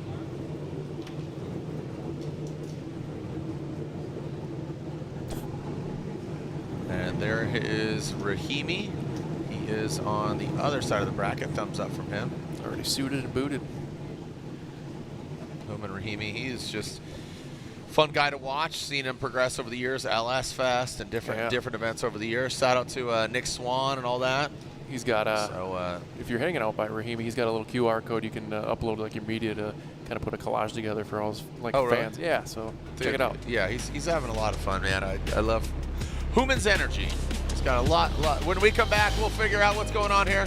Don't go anywhere. We'll be right back here at Road Atlanta.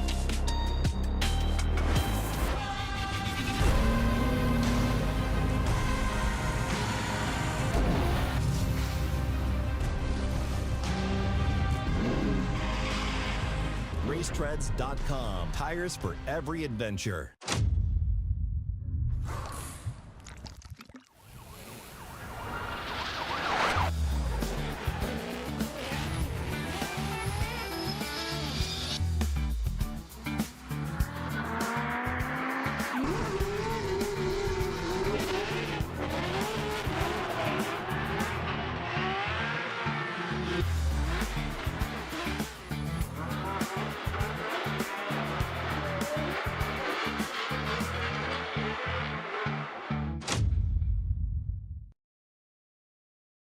Link ECU let's get it. We got the spiciest K-Series built. Supercharged Ford Eliminator engine. Oh, good old SR20. Blink monsoons. So rowdy. Naturally aspirated, 1,000 horsepower, LS-based engine, and then we're going to add nitrous on top of it. Running an S54 controlled by Link ECU. Link direct injection EcoBoost Fox body. I actually put an F824 in it. B58, E46, Link ECU. No matter what engine you have, it's stock K24 or it's a 1,000 wheel 2J, Link ECU all day. Welcome back to the streets of Long Beach. Once again, here we are. Cars are staged, the flags are waving, the umbrellas are out, the track is hot, the wind is blowing, and the drivers are ready.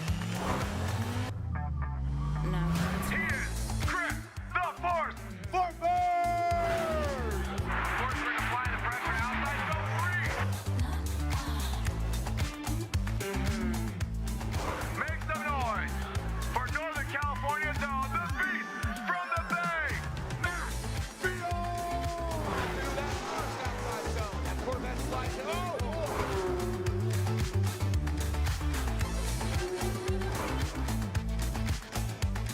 You know him, you love him, Mr. Adam LZ! Look at Adam LZ in his BMW.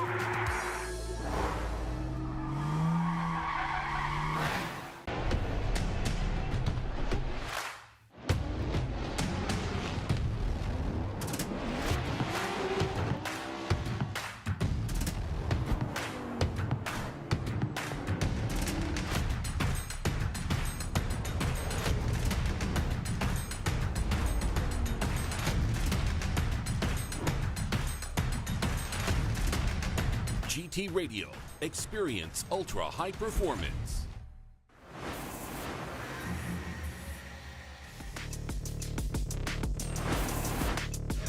And we are, again, divulging what's going on here. Knappich with the, so he has to call a competition timeout in order to repair or fix or put air in that front left. So he has comp timeout, and keep in mind, you know, he did straighten out in the horseshoe, so that will impede obviously the result here, given if him and Rahimi where that lands. But basically it's an equipment failure, and it's not rears. Yeah, rears is a totally different story. There's competitive advantage in some situation where running single digits and you deep beating. That's what we are avoiding. We're like, bro, it was getting ridiculous. Yeah, it was like every run somebody was deep beating. Now we basically penalize. We penalize somebody who has a DB. I like to equate it to, let's say, independent. Let's say he bent a tie rod in this situation. Right. So that's equivalent to that. There like you if go. he did that on his own, he can fix that. He can fix a front tire because there's no competitive advantage. Not to having thrashing a new to front. fix an arm. He's just thrashing to put air in it. Yeah, essentially. and get it I'm reseated. sure that's all they did, because that was a quick 5 minutes, Yeah, if you ask me. Yeah, just looked at it and kind of blew on it. Put the cheetah on it. Yep. Yep. There we go. All right, she's seated. We're good. Here we go. So let's alternate the order. Knappich will now lead, Rahimi giving chase, and they are set to come down the hill for the second half of this battle. After a little interesting deep beating on that front left. Will it hold? So again, Knappich did have that correction, so that was going to be a little bit of a thorn in his side. Coming in very tight to the inside. Clip Knappich.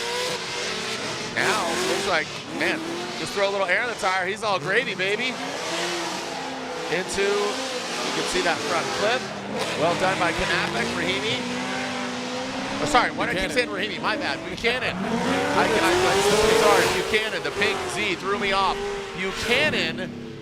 Thank you. You're finally telling me here. I apologize. I was just trying to, Yeah, I'm watching this battle here. Buchanan puts it down. We saw Rahimi at the line, and again, the pastel Zs got a little confused there. I apologize, but Buchanan runs through the course, and let's take a look at it again. Yeah, like Knappich's entry here, using the whole course. That's always my favorite. Put a little flair on it. Does take out that inner clip one here. He's in kind of choking the chase driver off a little bit there on the before the hill as they come into outer zone 3. Very shallow in there, and does hit the point on the inner clip too. Buchanan still knocking on the door here, putting the pressure on, going back down that hole after the keyhole. And here we go into transition. Buchanan does a good job there. Could have put a little more pressure on towards the finish, but Adams on a pretty big deficit here with his chase run prior to this. So let's take another look at here from Justin Smash's point of view as we ring around outer zone 3. You can see both cars are very shallow, but Buchanan, he's just following the leader here and trying to knock on Knapik's door. He squeezes in a little more proximity there, but then it kind of falls apart here a little bit after the transition and going back up the hill. So if they're deeming that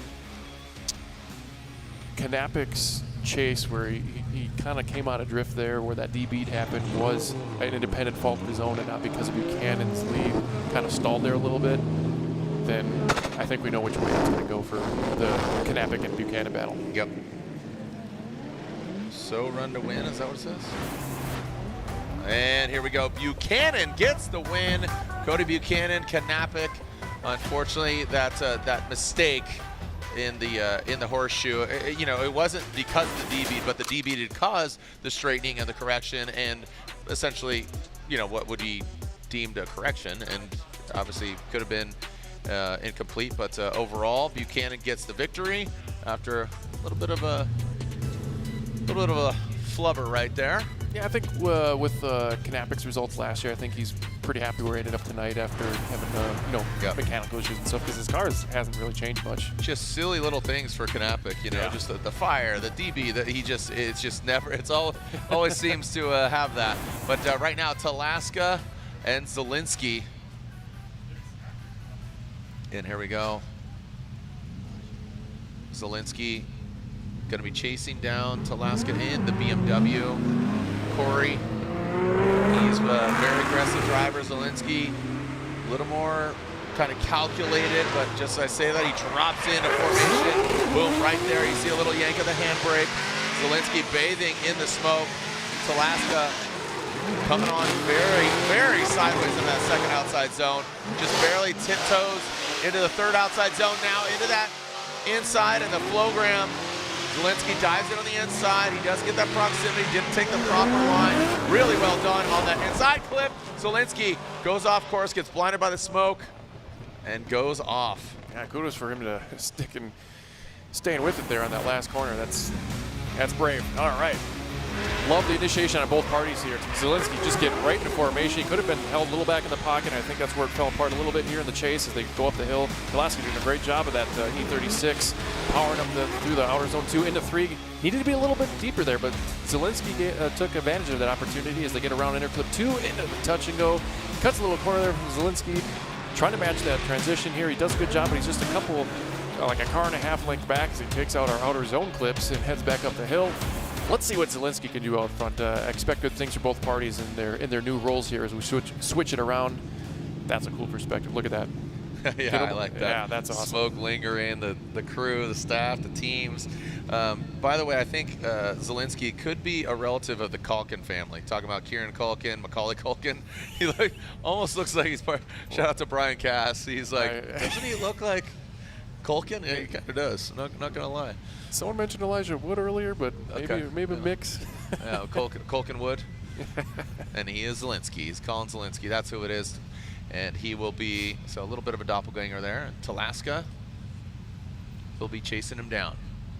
Might be waiting for smoke here, as we know that lingers and gets, there's hardly any wind at this time of day, or night, I should say. Yeah. Local time, 9, top of the hour, literally 9 p.m. on the dot. The Royal Otis version is pretty good in that too. Yeah. There we are seeing the Commander, the Stewart fam drifting. Trevor Root on the right-hand side. Before that, Brutsky and Rahimi, but now it is Zielinski and Talaska. Zielinski swings out of chicane, middle of the line. Kind of a soft approach there. A lot of handbrake there. A lot of handbrake into that first outside zone. Talaska very close to him. Whoa. What happened? I don't know. Look like Zielinski shuts it down. Both these guys. Not hearing any good noises. No, those, holy cow, that was, I mean, a little bit of an exorcism there. Yeah, what? Be gone. Yeah. Need a good priest and a bad priest. Huh? Oh, you meant blower belt. Blower belt, okay. Yep. Yeah. Yeah. Sounded like Jane's Addiction. That's a bummer. Well, I think we know what's going to happen now.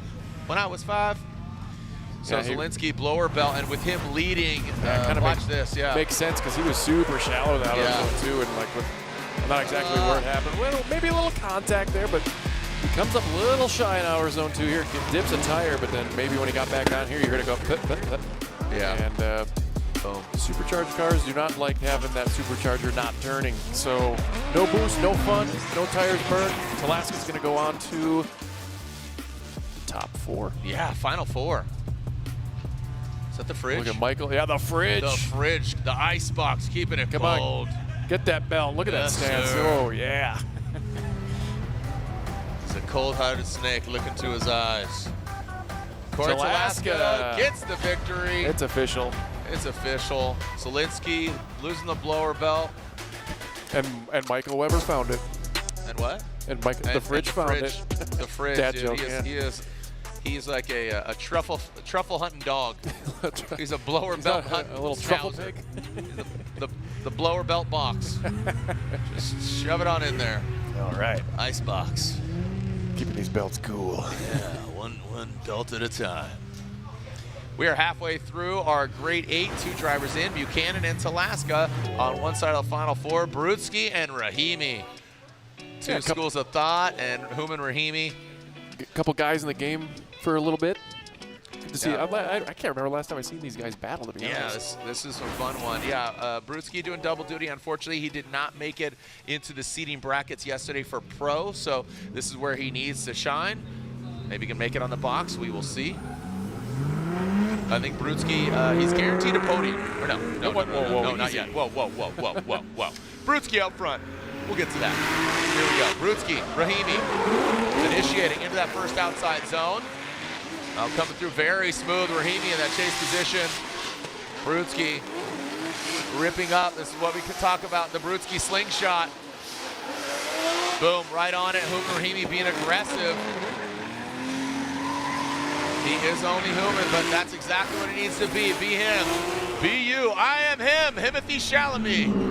There we go. Human Rahimi bringing it on home with Brudski out front. Par for the course. Well done. Brudski just laying down a little bit of a clinic there. Knows what he does to do. Can't take anything away. I really like how he charges up the hill, but let's get back to this initiation here. Rahimi needed to gain up some ground here. He needed to start closer sooner against this former champion as they head up the hill through outer zone 2. Rahimi cut the corner a little bit. Brudski filling the zone up beautifully. Could have been a little closer than he could too, but Rahimi needed to time that transition just a little better to close the door on Brudski as they head back down the hill in that transition. Again, his timing is just a little late. I think if he could have just timed that a little bit better, he would have been in that pocket a little sooner and not having to make up ground after the fact. And that's the end of that round, obviously. So now Rahimi gets the clean air in that turbocharged LS 370Z against Dmitry Brudski. Here we go, Rahimi out front, Brudski. So we'll see what Rahimi does. Throttles up, hammers down. Drags into that first outside zone, very tight to the inside clip. Brudski dials it back. Lets Rahimi get to the second outside zone and does not get out to the third. This is composure for Brudski. Yeah. This is very, very calculated by Brudski right now. And Human Rahimi coming up short of that third outside zone. I think that's going to be, unfortunately, all she wrote as he slaps back. Hey, easy. The bell is rung. And unfortunately, with Human Rahimi, his lead run by comparison just to the naked eye. Yeah, I would agree, Jared. It's Brudski checks pretty much all the boxes in his lead run. Rahimi coming up, he just kissed that, forcing Brudski to kind of take that thing out, and does do a good job here. Good angle coming in there. I'd like to see a little more usage of the momentum and angle to slow the car down instead of kind of massaging into that outer zone 3. And he came up short anyway, and Brudski was right there with him, definitely dominating in the proximity game here against Rahimi's chase. And like you said, I feel like without having the writing on the wall yet, I feel like it's in Brudski's favor. And slide him left for Brudski and slide it right for Rahimi. And here we go. Boom, let's make it official. Brudski gets the win, taking out Human Rahimi. It's already written in. Brudski is in it. 3 of the 4 are in. And Matt Sopa just keeping it consistent, keeping it clean. When are we gonna launch your soap line, dude? My soap. Oh, what was it gonna be? Sopa on a ropa, dude. Oh, okay. Sopa on a ropa. We could get this done really easily. You know. No, you know, like that. Make it modular, make it soapy. All right, make it sudsy. All right, so throw it down to Lorette Nickel. Lorette, what you got? Alaska, what an incredible win going for that podium. You said it's been a long time coming. What did you mean? This is our 5th year in FD. We've pushed really hard. We've had a great team behind us this whole time. Yellow Speed and Wise Fab has really pushed us to here. We've had a lot of mechanical issues. I've taken myself out more times than I can count, and I feel like this time we have every single notch in the. Everything's straight. Everything's good. Everything feels good. The cars felt good all day. I'm glad the rain stayed away. And it's just crazy. I've just been trying to stay really calm, think about my team behind me and all the support, and it's been really fun. Corey, and we heard that Andy Luck gave him some advice. I'm going to keep it between those two, but Jared, back to you. Oh, come on. I could only imagine what great words of encouragement. Boo. Like Andy the Confucius one, old dirty panda. What kind of words of advice do you get from a dirty panda? Off air, that's where you get Yes, exactly. You keep it off air. Trevor Root and the Commander. Here we go. Root. The Root is on fire, literally, because he is coming down the mountain. Whoa! Oh, okay. boy. We got Control Z that, undo. Control Alt Delete. Is there a restart? Yeah, what went there? It's Friday, I quit. I'm joking. So, Saturday. I gotta pick these Saturday, up. gotta pick these. Exactly. You got where I was going. Yeah, I saw the cartoon in my head. Yep. French toast. Slams the laptop closed. All right, let's run it back. Let's get the truth serum. Was Stewart being aggressive? Did Root flub that thing? What happened here? Now remember, we're Root. tail to nose initiation. Chip to tail. Wow, that front end just washed right out. It looked like there was contact. I don't think so, Jared. No? But what did Trevor do by himself? I don't know. The car did not look upset. Let's see. What happened there? The front end pushed. Yeah, so when he got back on throttle, the wheels just kind of pushed forward on route. See, check it out. Back on throttle, and then it didn't want to counter steer. At least that's what it looks like. I don't know what happened with Commander Stewart here, but I'm looking over the spotters. They're looking at the screen. Yeah, they're looking at us. Don't look at me. You guys know what's cooking. Can we get it one more time on the start? Okay, so look at this. So okay. Trevor swings across. He goes to initiate, hits it, brake. I mean, it's like there might be some just plastic. Look on the front of the car or something. From the front view, Trevor's car did not look upset if there was like a graze there, you know what I mean? But if there was no contact, what is Trevor doing? He's just rally crossing. Dude. Yeah, he took Rainbow Road, man. He made his own course, man. Choose your own adventure, and he turned to page 35. Yeah, I think. All right, so we're back. Here. All right, we're back at. We're going to alternate the order here. We're not going to go to the replay. We'll go to the replay after this. So what happened first, the chicken or the egg there? Like who was that? Yeah, the Root or the Commander. All right, looks like Stewart will lead. So that was just. Yeah, dude, backside 180. Let's get the second run in the books, then we'll have a deciding factor here. But now it's Stewart out front and Root in the chase position. Through that chicane, Stewart comes down using all the course, or almost did, but then straight line approach into the outside zone. We made on the in clip. Stewart, snappy, coming up the hill. In a second outside zone, throw some more angle at it, but it grips up. Comes up short on outside zone 3, so good angle. Trevor Root noses in with that front left corner, has to back off. Maybe a little bit of tap here, but Root. And there goes Stewart up the hill. Stewart, what are you doing here as he comes up? Yeah, I like what besides coming up a little short, because I feel like every run we have, the temperature drops and the grip just goes up. Too close to the clip one again, but that's okay. We're going to keep going up the hill here as he gets really deep in outer zone 2, coming up short. getting a little piece of his handbrake there as he rings it around here. And Trevor, almost like a bully, trying to keep him away from that inner clip too as they ring it around. A little short in the touch and go, but I like the wide line. Like, remember his last battle? We were really impressed with how wide he took things there, but he didn't apply that to the inner clip 3 there. So at least we got one half of this battle has some laps under their belt here. So we'll take another look from Justin Smash here as we're bringing it around here and check out how deep he got into this outer zone too. And Trevor Root trying to make up some ground there in the chase position. You can kind of see him almost attempted to pass here, it seems, but he said, nope, I'm just going to make sure you stay away from that inner clip too as Stewart brings it around here. Root not even in the frame until later as he brings it around here, keeping it wide, cuts the corners, doing some landscaping and back up the hill. So back to that first run. It's going to be, we're going to see it one more time. I don't know, man. That first run was just a perfect storm. It was awkward. It's like your first junior high dance. Is that awkward? Make room. Keep room. But they didn't. They didn't make room. They didn't keep room. They got, again, it looked like they had contact, but they didn't. Trevor initiated. Stewart spun. That was a weird dance. That got more replays. That's what we're going to do. Yep, we're going to take a look at the tail of the tape. All right.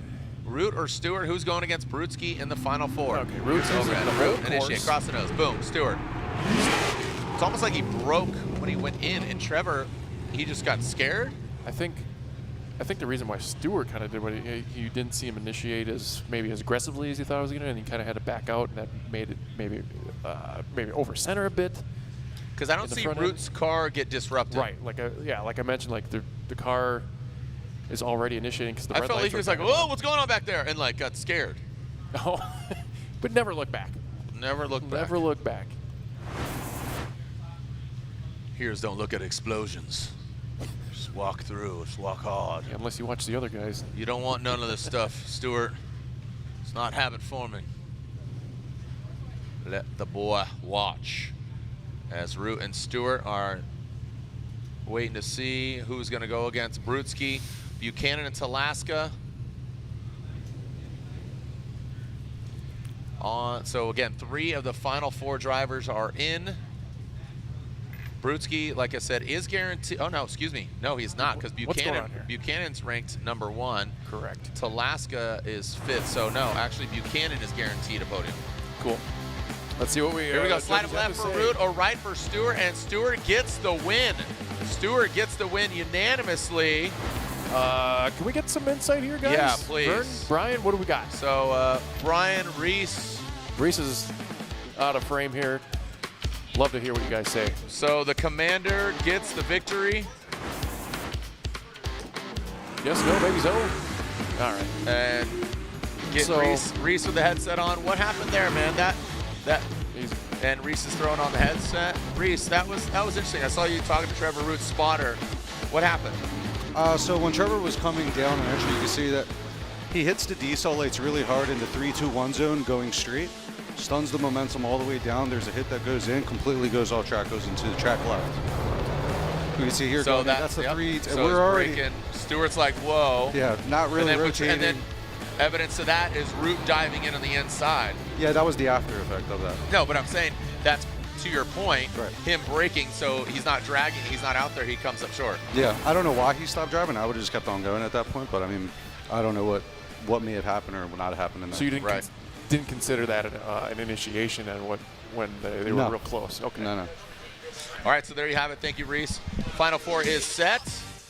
Buchanan and Talaska. So Buchanan sitting number 1. Talaska, FYI, 0 for 3 against Buchanan. The stats, numbers doesn't speak volumes, but right now, he'd love to break that record. Buchanan out front, Corey Talaska keeping calm, he says, as Buchanan comes in that first inside clip. Here comes Corey. There it is. Buchanan coming up the hill in outside zone 2. Now into outside zone 3. Buchanan fills all of it. Talaska, he does keep that proximity. I feel like this is a fighting the gremlin on his back right now for Talaska. Buchanan bringing it across that inside clip. Good straightforward. You could almost sense the nerves of Talaska in the chase position, like hold, just stay there. We're good. We got this. You know, Buchanan, pretty straightforward. hit the outside zones, especially 3. I'd say Talaska came up a bit short, but yeah, he did kind of go the line there, but I like what Buchanan did here, using the course. That's always in my favor. He's going to win me over there, and great job there on the interclip 1. I really like Talaska's charge here up the hill. That was probably one of the closest chase runs we've had going up the hill. Commending Buchanan on using the angle to slow down his car going into outer zone 3. Kind of an awkward line there, getting around interclip 2, but he does make up for it. Talaska sit there right there with him. This is a top 4 battle that we're looking for here. And up the finish hill they go. Buchanan was a little close there on the interclip 3, but overall, very good performance by both drivers. All right, let's alternate the order here. Let's see what Talaska's got out front now. Like I said, the records and the numbers speak for themselves. Talaska is 0-for-3 against Buchanan. He'd love to get the victory and go into the finals, forcing Buchanan to a 3rd place finish. And here comes Talaska into the first outside zone. Buchanan tucks into the pocket. It's a smoke-filled pocket into, he goes into the dirt. Here comes Talaska, big angle from him. Coming to that 3rd outside zone, filling all of it. Now coming and tightening it up. Just narrowly escapes that inside clip. There it is, the program. Coming outside of the keyhole into the horseshoe and into that final inside clip. Talaska, full pull for Corey Talaska against Cody Buchanan.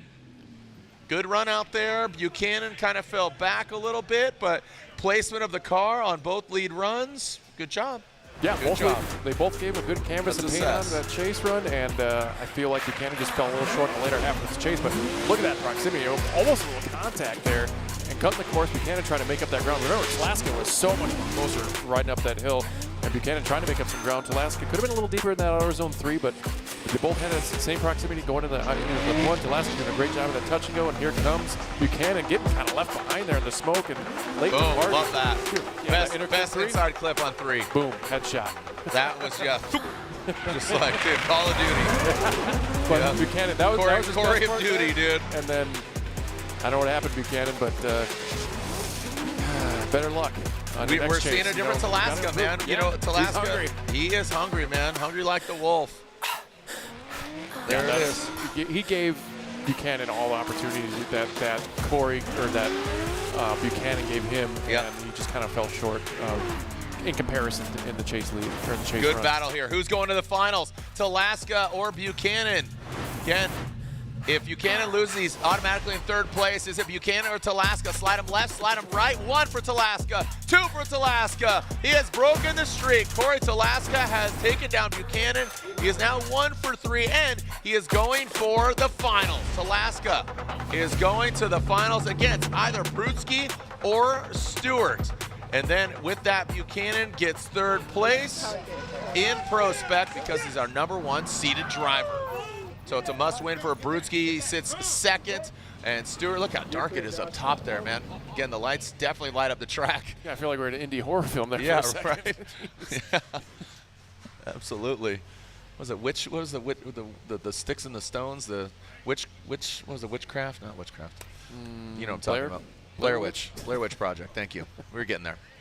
Hey, we got smoke lingering here in the bowl. And as we are seeing Brutsky and Stewart.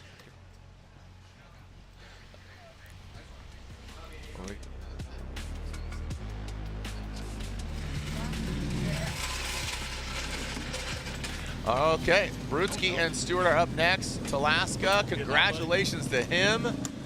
As we are getting ready, another battle in the Final 4. When we come back, who's going against Talaska in the finals here at Road Atlanta? Don't go anywhere.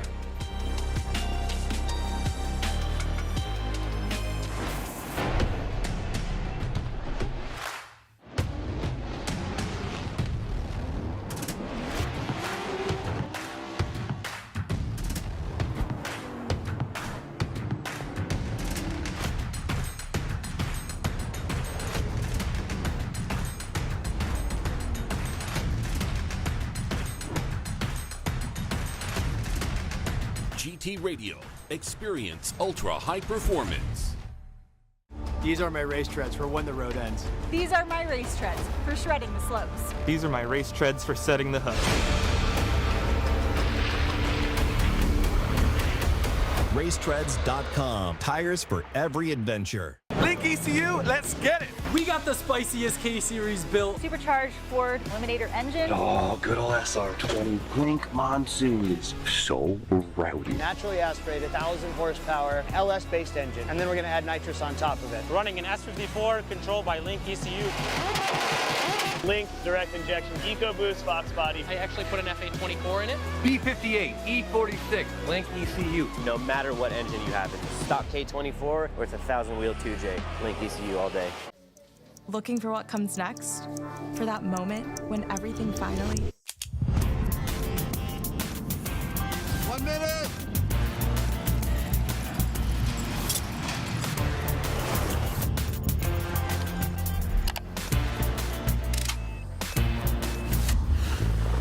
Whichever path you choose, it starts here.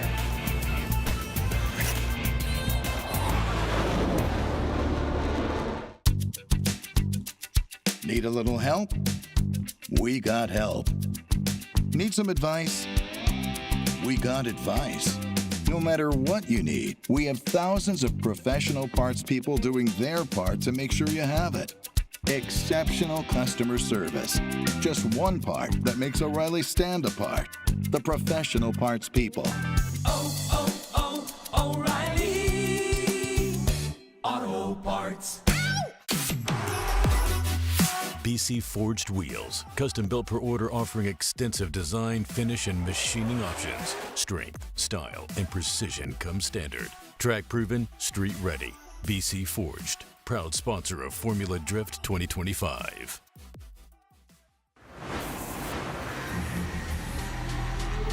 The Final Four battle saw Corey Talaska break his streak against Cody Buchanan. That 0-3, now 1-3. And this is also your first time making it to the finals. I'm so happy for you. Thank you. Yeah, this is the first time breaking the top 8 curse in Atlanta. I've never made it out of 32, so this track feels like butter now.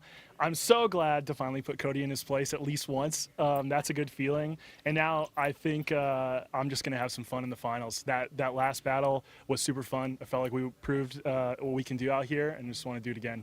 So we're looking at maybe Brutski or Stewart, one of the two. Any preference? I would love to battle both of them. Brutski would give me some nostalgia because he's also beat me, I think, like 3 times, and I've beat him 0, and I used to run Pro-Am with him, so that would be a sick lineup. So we're going to break a couple of streaks. Guys, back to you. He's got a great attitude.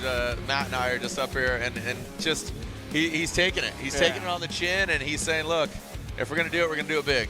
And he absolutely loved that. So, Brutski.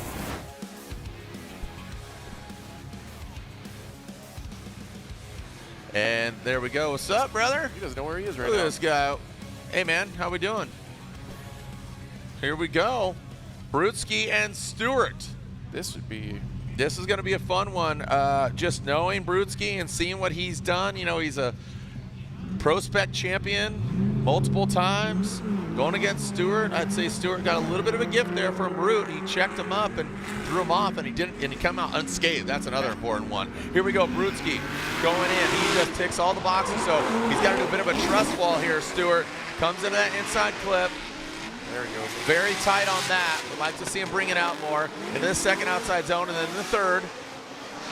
That's Brutski's way. I mean, just absolutely just textbook for Brutski. Stewart. Oh, yeah, got a little precarious there. Oh! Little pucker up, Buttercup there around that last inside clip. That's what Stewart needed to do against our former PROSPEC champ here, Jared. You know, he had a little bit of failure launch from chase position, but look at Brutski just firing off in that 3-2-1 as he brings around an inner clip 1, and Stewart trying to make up some ground here, does a good job charging up the hill. Both those cars are doing a great job of that all night. Filling the outside zone 2. Brutski doing what he does, and Stewart kind of closing the door there, doing a nice job keeping that front left on his door. Good transition here, cuts the corner a little bit. Brutski, though, takes that nice white line. We're looking forward just to the right of that line. And wow, look at that charge from Stewart. I think he was awarded another gift there from the drift gods as he, that was really aggressive. That could have ended badly. All right. So let's, I've been really liking Stewart's, the commander, lead runs all night. And I think if he just does that a 3rd, 4th time here, he'll be in good shape. All right, so let's see. As you said, let's see what the commander can do. Said Cody Buchanan locked in for third. The winner of this going against Corey Talaska.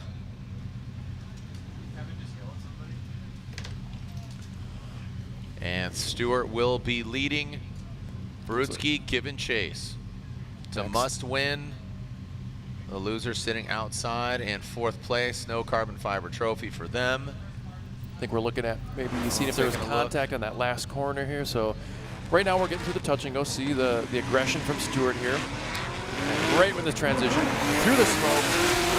I didn't see any contact. I didn't see any disruption in that lead vehicle at all either. So I think Max is just giving him putting some eyes on it. I mean, you got it. That's if you can do that in every transition, you're gonna shine the judges out. That's exciting. Yeah, this is exiting the horseshoe. Matching the angle. Nope. Times it just nicely. And then, no, that was sick. There's some air there. That was sick. That Love was it. Really, really solid from Stewart. All right. Seeing contact? Yeah. Right rear?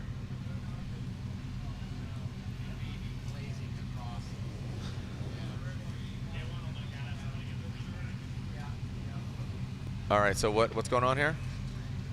We are getting word that what? 2 5s. All right. Okay. So it's a courtesy 5, not utilizing competition timeout. Want to get eyeballs on the car, inspect the vehicles. Might have been a little smooch there on that back right corner. So Stewart and Brutsky will take a look at the car. Let's keep the party going. But again, Talaska waits in the wings. So run to win. Go run to win. And if they want to change rears, so yeah, they both will. Yeah, if they want to change rears, they'll have to. Okay, so let's run her back and take a look at the car. So Stewart. Whipping it around, and we will see what goes on. Are they going to change rears? Going to take a look. That back right. And Talaska waits, and as do we, the fans, to find out who is going against Talaska.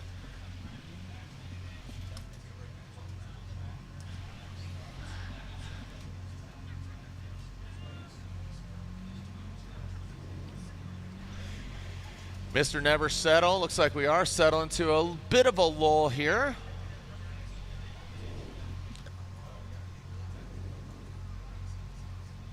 All right. So, and it looks like you cannot touch the car. Well, was that our boy Trey? You're out of here. So that's just to clarify what's going on here. Before a competition timeout is called, your teammate or even the driver can't inspect or touch the vehicle unless it's time to do so. Get that clock going. It might have even been staff. I'm pretty sure that was our boy Trey Taylor down there checking priv there. Yep. So as you saw there, courtesy 5. This is not utilizing competition timeout, so they still have one. Even though we have one more battle, Talaska broke it. He's been 0 for 3 against Buchanan. He gets the victory. He's in the finals. He's guaranteed a podium. Will it be a win? That is TBD. Brutsky, and of course we have Stewart, and we had a special occasion, the Queen Mary Type S Nightlights at round 1. The party continues here. When we come back, don't go anywhere, but again, let's take a look at Long Beach. That was definitely a party. Morning, dudes. What's up, man? You look great. You look like $1 million, bro. You want? Well, can I cash in?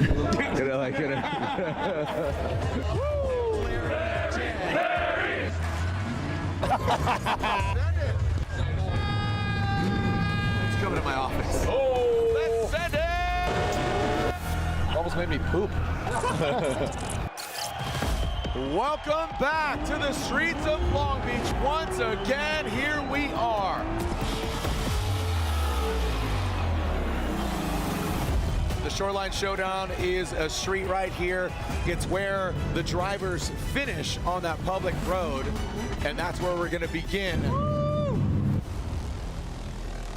Roads are closed because the cars are coming. There's a ton of cars. There's a ton of traffic. I don't know how they're going to get in here.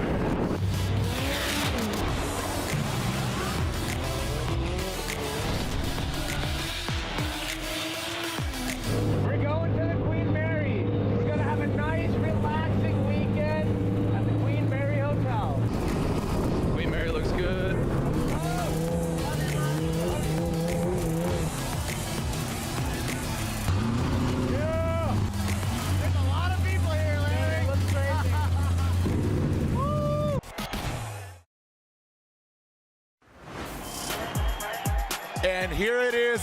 The party continues. We have an action-packed opening ceremony.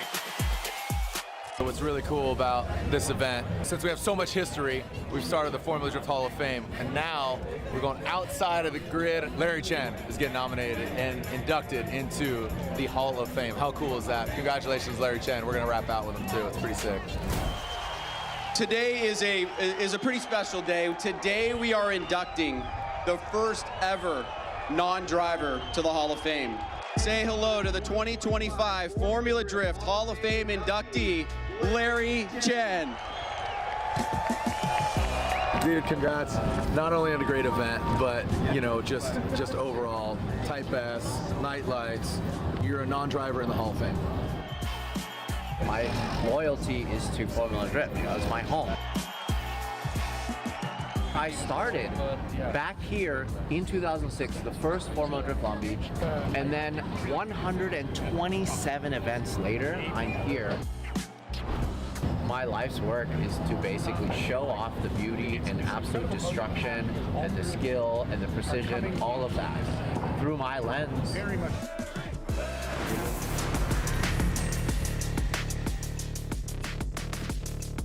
What are you looking at, man? Quit looking at your phone, man. What are you looking at? Support local. Do it for Dale, man. Show me that Dale. Cletus McLaren? Yeah. Cletus Fierro. My man Dale, doing it for Dale, man. Show that. He had the Dale Earnhardt with the cross-checker flags. Oh, yeah, I missed that one. Here we go. Josh Stewart, Dimitri Brutsky. Contact was made, but now here we go. Stewart out front. Brutsky in the chase position. Here we go. Stewart comes on in. Big angle from Stewart. Past that inside clip. Brutsky. Now in that second, some wavering there by the commander. Now coming into the third outside zone. Brutsky tucks in, backs off. A smart move. Calculated, but now has to come back. He really brake checked that one, didn't he? Now comes back to the inside clip. Good job by Stewart. What are your thoughts, Matt? What are your thoughts? I liked it. I felt it wasn't as clean as some previous lead runs by Stewart, but he definitely did his job well. Same with Brutsky. He showed his temperament where he needed to attack, despite some shortcomings in the touch and go. But let's check it out here as Stewart does a good job there. A little deep in the inner clip one. I always like how much angle he throws in after that transition. Does pull a little out of it and puts angle back into it. It does look like a waiver, but those moves happen so close to each other. It kind of looks like a mistake, but maybe the judge kind of look at it the same way I do. But good job in the inner clip there, taking that wide line to the right of that suggestion line, and does a good job here. Look at Brutsky attacking in that transition. Good job by both parties here. And yeah, it's going to be an interesting result here, as it's anybody's game at this point. It's just, I feel like Brutsky might have been smoother in the chase compared to the Stewart's lead run, or in both lead runs. Stewart was a little shallow here as he got into that outer zone tree just a bit late. Good angle through inner clip 2 as they get into the touch and go. And Brutsky trying to take some angle out of the car to gain that proximity as we get through inner clip 3 and back up the hill. So let's check it out.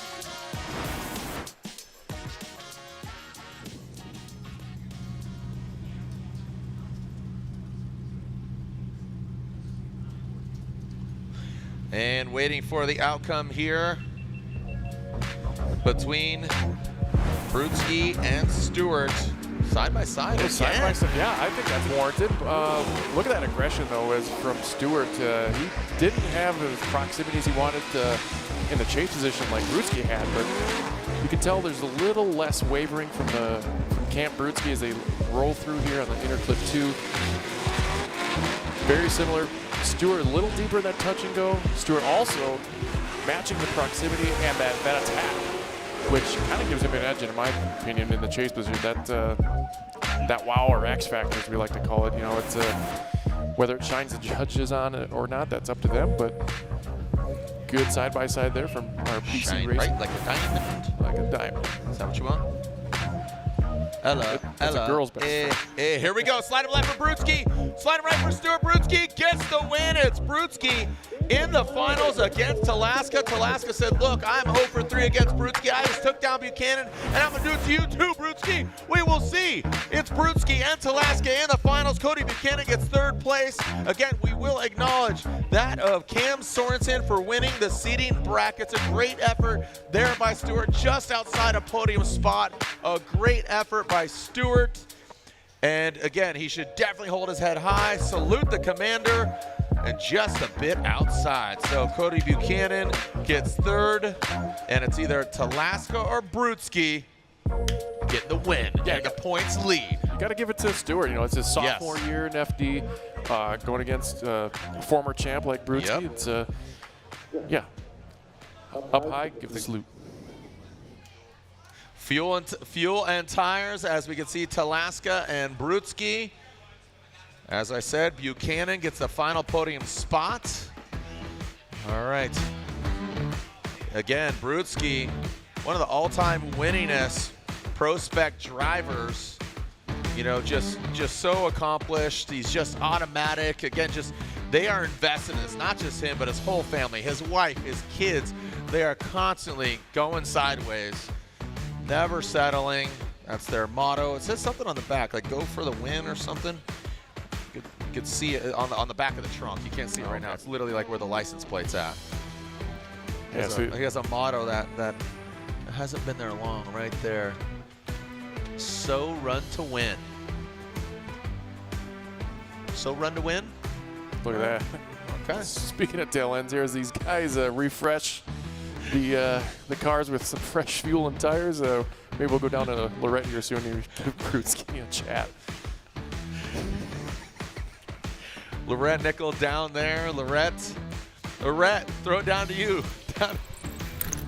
Well, Dmitry Brudski has his phone in his hand. And Dmitry, what are you watching? Are you watching your last battle back? I did already watched it, so pretty happy with most of it. I just want to give a shout out before it's too late to Louis Lantz. He gave me a right gear set to go battle against him because we had a boost leak and the car was a little sluggish, so we had to lower the wheel speed. And he gave me the right wheel set the gear set that I needed. So shout out to him. Thank you, Louis. You're the best. Also, right now, after back-to-back runs, I started to lose my power steering. Maybe just got a little hot. I don't know, but we should be fine. We're gonna send it. If anything, we got the muscle. Any worries about the power steering? No, why would I? Not really. All right, and what are your thoughts about going against Corey Talaska? We're gonna have some fun. It's final, so you know he's been solid. Actually, exceeded my expectations watching him all the way through top 32. And I think we battled with him before quite a few times, always close battle. So we're just gonna put on the show, and hopefully, we'll get a good results. Okay, and are you happy with your entry and in hitting all the points so far? I've been hitting the entries pretty good. I mean, all the points. Just outside zone 1 is a little bit dark, so you can't go super fast because you can miss it. But trying to calculate everything and do what I got to do to hit the zones that the judges are asking for. Yeah, absolutely. What about that smoke blindness? If you're on the right pocket, then you don't worry about that smoke. Okay. You don't want that smoke. You don't want that I don't want that smoke. Dmitry, thanks.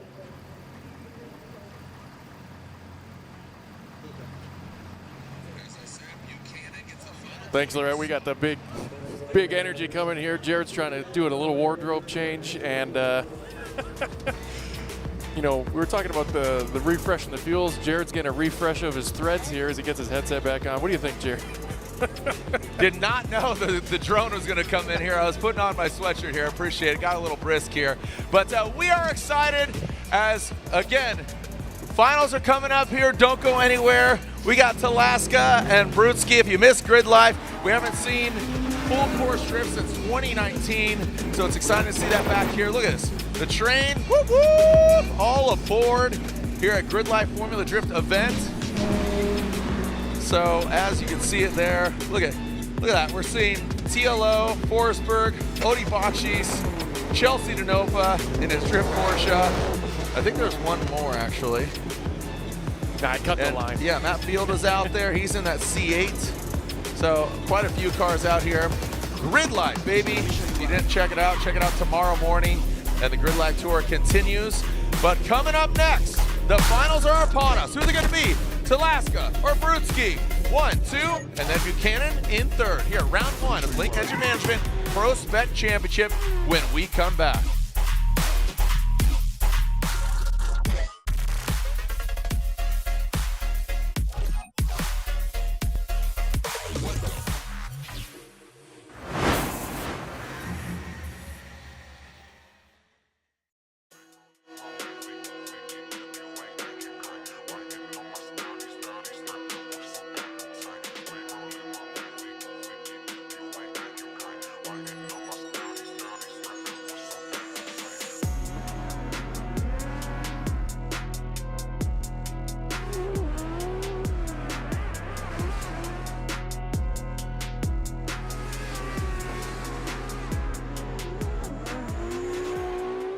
ECU, let's get it. We got the spiciest K-Series built. Supercharged Ford Eliminator engine. Oh, good old SR20 Blink monsoons. So rowdy. Naturally aspirated, 1,000 horsepower, LS-based engine. And then we're going to add nitrous on top of it. Running an S54 controlled by Link ECU.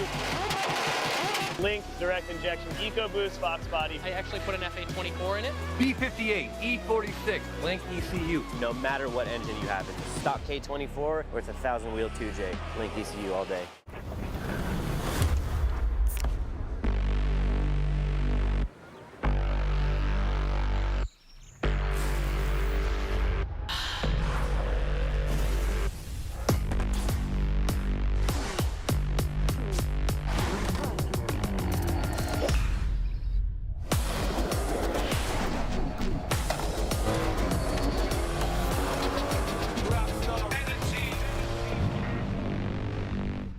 These are my race treads for going the distance.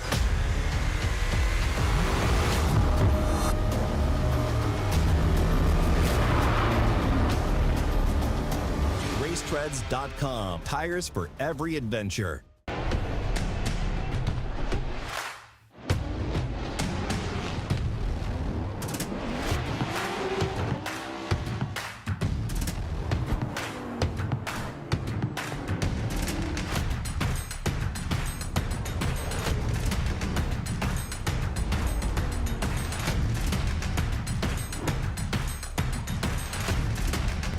GT Radio.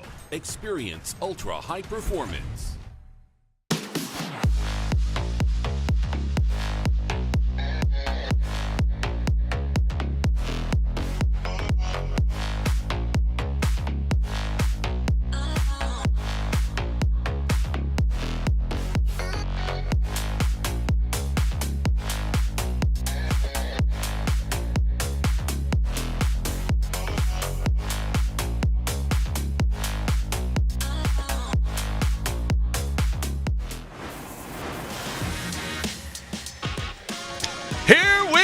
The finals are upon us.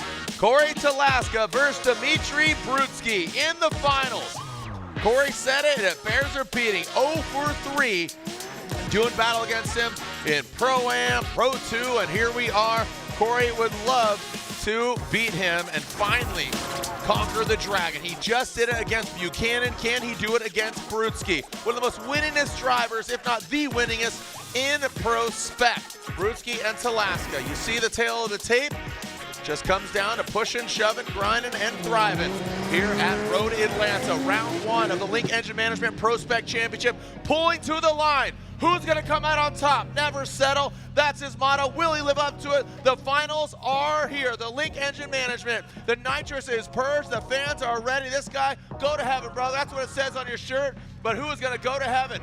Who's going to catch that big old mouth bass? So you got that Bass Pro Shop Club. We're stacking, racking, and you are in a staring contest. You're going to lose, brother. Keep on talking. Don't smile. No cracking for that young man, because we are ready to send it at Atlanta. Here we go. Once the lights extinguish right in between them, there you go. Lick the stamp and send it. COD, cash on delivery. Brutski out front, Talaska in the chase position. New BMW, old BMW. Regardless, the BMW is going to get the victory. Transition into that first outside zone, into inside clip 1. There goes Brutski, a little tight. Talaska tucks into the smoke.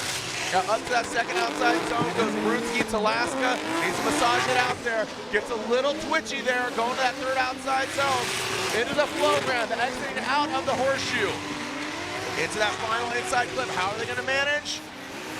Little deep on that. We'd like to see him push out and massage it. Again, that lead driver needs to create that good platform for that chase car to put the car in the right places. Brudski pretty aggressive on inside clip 1 and 3. Did put the car in the right place. Talaska a little twitchy in that chase.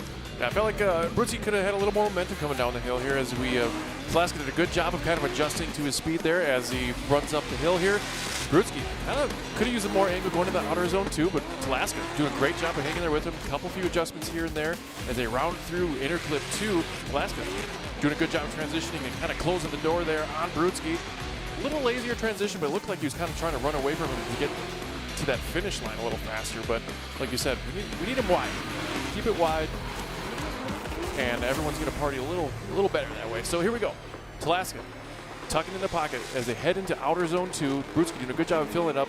Talaska kind of cheating the line a little bit as they ring it around inner clip 2. You can see Talaska using his left foot brake to get into that touch and go and kind of close the door here. A little correction here and there. Brudski pouring out a little angle right before the transition.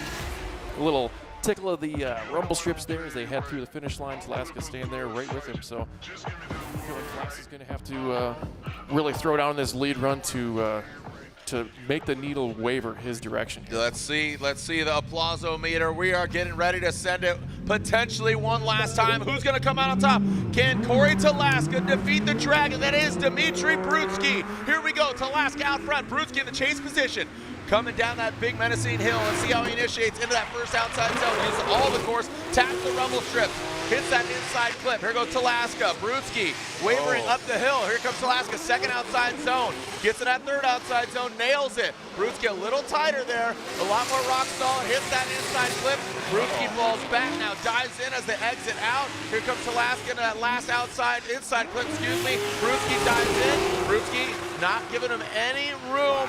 Well done by Talaska out front. Good battle. The spotters hugging out up here, and they potentially hugging out on track. There are the two teams, the two last teams standing there. You see Talaska, you see Buchanan. He waits and watches. Let's take a look at it again. Run it back. Some good pucker moments here as we get through inner clip 1, and Brudski kind of going off course here. That's going to be a little deficit in the chase position as he had to make up some ground here against Talaska. Could have massaged that a little deeper in outer zone 2, and Brudski another mistake here as he falls back in the chase position, but makes it up here, diving in, using all that power into that BMW to catch up to Talaska, using a lot more angle than Brudski is in here. I thought we were going to have another incident there with the last transition going into those walls, but Brudski did a great job of nailing that transition, but he was also lacking the angle that Talaska had in that last half. So Talaska, great job. Brudski, this guy's throwing the finger. He says one more time, brother. One more time? All right. My man saying one more to you. Yeah, you. Yeah, you. Will you do one more time? All right, arm wrestling match. You versus Nick Swan. Let's go. Take a look at it again. Yeah, let's look at this BC Racing side by side. You can kind of see a little closer on the initiation when Brudski was leading the way here, as Brudski was allowed to close the door a little more on Talaska, but you can see Brudski go way off course, dipping into that clay, that Georgia dirt here as we get back into outer zone 3. Brudski a little closer there. Talaska could have been a little deeper, but there was that mistake in Brudski on the chase through that inner clip 2, and Talaska did a good job of making and following that angle, but Brudski also cut that short, but also Brudski did have a good transition there, timing that just right, where I think Talaska allowed it to him. So we got Freak Studios, Talaska. He's saying one more time. Talaska, hey, there you go. Talaska gained some fans. My man, checker pants. Old checkered overalls. Looks like we got a victor. We got a decision. We got a decision.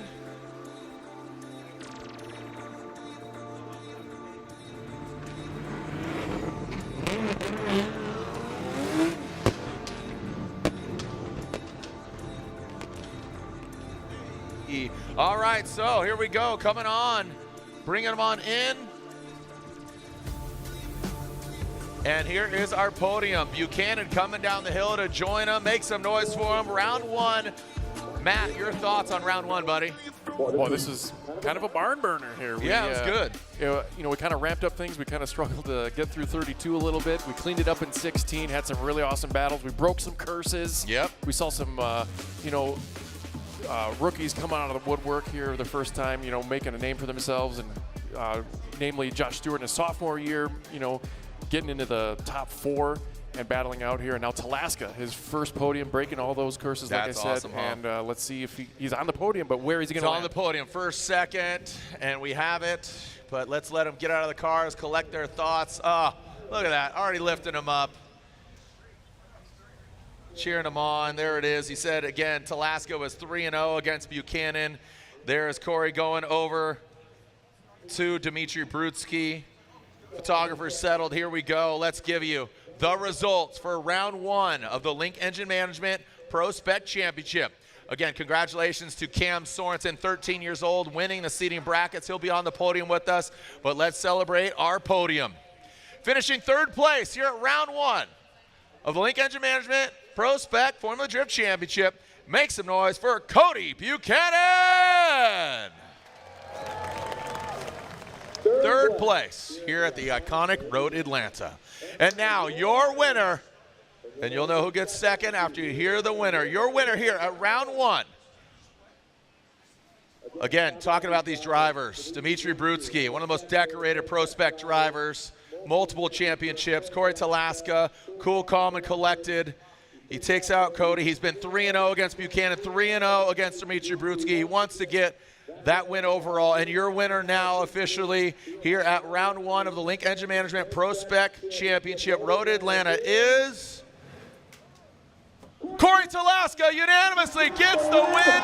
Talaska gets the victory and conquers the dragon. He takes out Buchanan, and in 2nd place, Dmitry Brutsky gets 2nd place here at Road Atlanta. Congratulations to Corey Talaska, Dmitry Brutsky in 2nd, and Cody Buchanan there in 3rd. Congratulations, smiles all around, a great effort. Talaska, just seeing him the other night at Type S Night Lights, a different Talaska, a little more cool, calm, still having fun.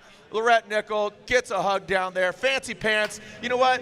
Just because Lorette wore the red pants, that's why he got the win, Lorette. You were the good luck charm. Clearly. I'm so happy for you. He just said, this is unbelievable. My hands are shaking. Corey Talaska, I know all drivers are striving for this moment. This is what all of y'all work for. Why is this moment so meaningful to you? It's meaningful. We've been racing since we were like 4 years old, my dad and I. We made the jump into the drifting, and we made it to FD pretty quick, and then we slowed down. So I got beat by this guy over and over again. So to come out here, have to battle through both of them to get here, have my team behind me, just killing it. The way that they, turned knobs in the corner of the car and made it just drive into the zone like crazy. It's all to them. I'm just so excited. Yeah.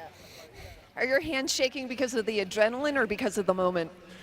It's more for, I'm so excited to give back to my dad what he's done to get me here. Oh, that's awesome. He deserves this more than anyone. Incredible. And what were you thinking about? There was such a sense of calm when you were at the start line. What were you considering? I was considering standing here right now, beating Dmitry. I battled him so many times, not one single time have I won. In Pro-Am here, this is just sick to be here.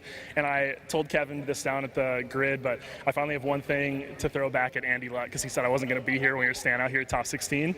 So, whew. You did it. Thank you. Ladies and gentlemen, put your hands together. Our winner of round 1 in Atlanta, Corey Talaska.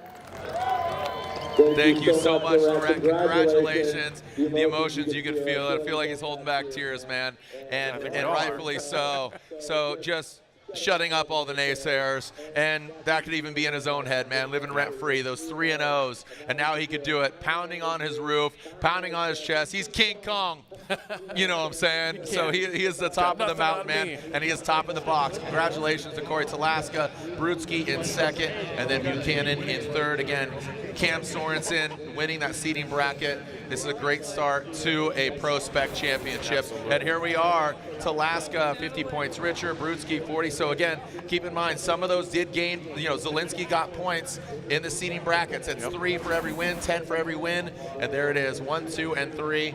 As we close it out, we'll head over to the podium, but I think you kind of touched on it. But we got another day tomorrow, round 2 of the Formula Pro Championship. Yeah, I'm excited to see what these guys are going to do in Jersey. That's what I'm looking forward to. That's all I can think about right now. We got a reset, refresh. They get a little more break than the pro guys between here and then, and yeah, Coliseum. Can't beat that venue, Absolutely. so it's gonna be great. Well, guess what? We have our natural Coliseum. That is Road Atlanta, 4 o'clock tomorrow for Pro Championship Round 2. A lot of people to watch, a lot of spoilers. You know, Von Gint Jr. is back in the building. Chris Yule, thank you to him. He's up here in race control. Thank you to the whole Formula Drift team, staff, all the drivers, all the teams, all the sponsors. Thank you, Matt Sopa. Thank you, Lorette Nickel. Thank you to our judges, Vernon, Brian, and Reese. And, of course, Robin Sheeter not here in the building, but thank you for your moral support. Tune in tomorrow, 4 p.m. We'll see you online, literally, because we're not going to see you another time. We'll see you online tomorrow, 4 p.m. I'm Jared Deenda. Send it, Formula Drift Nation.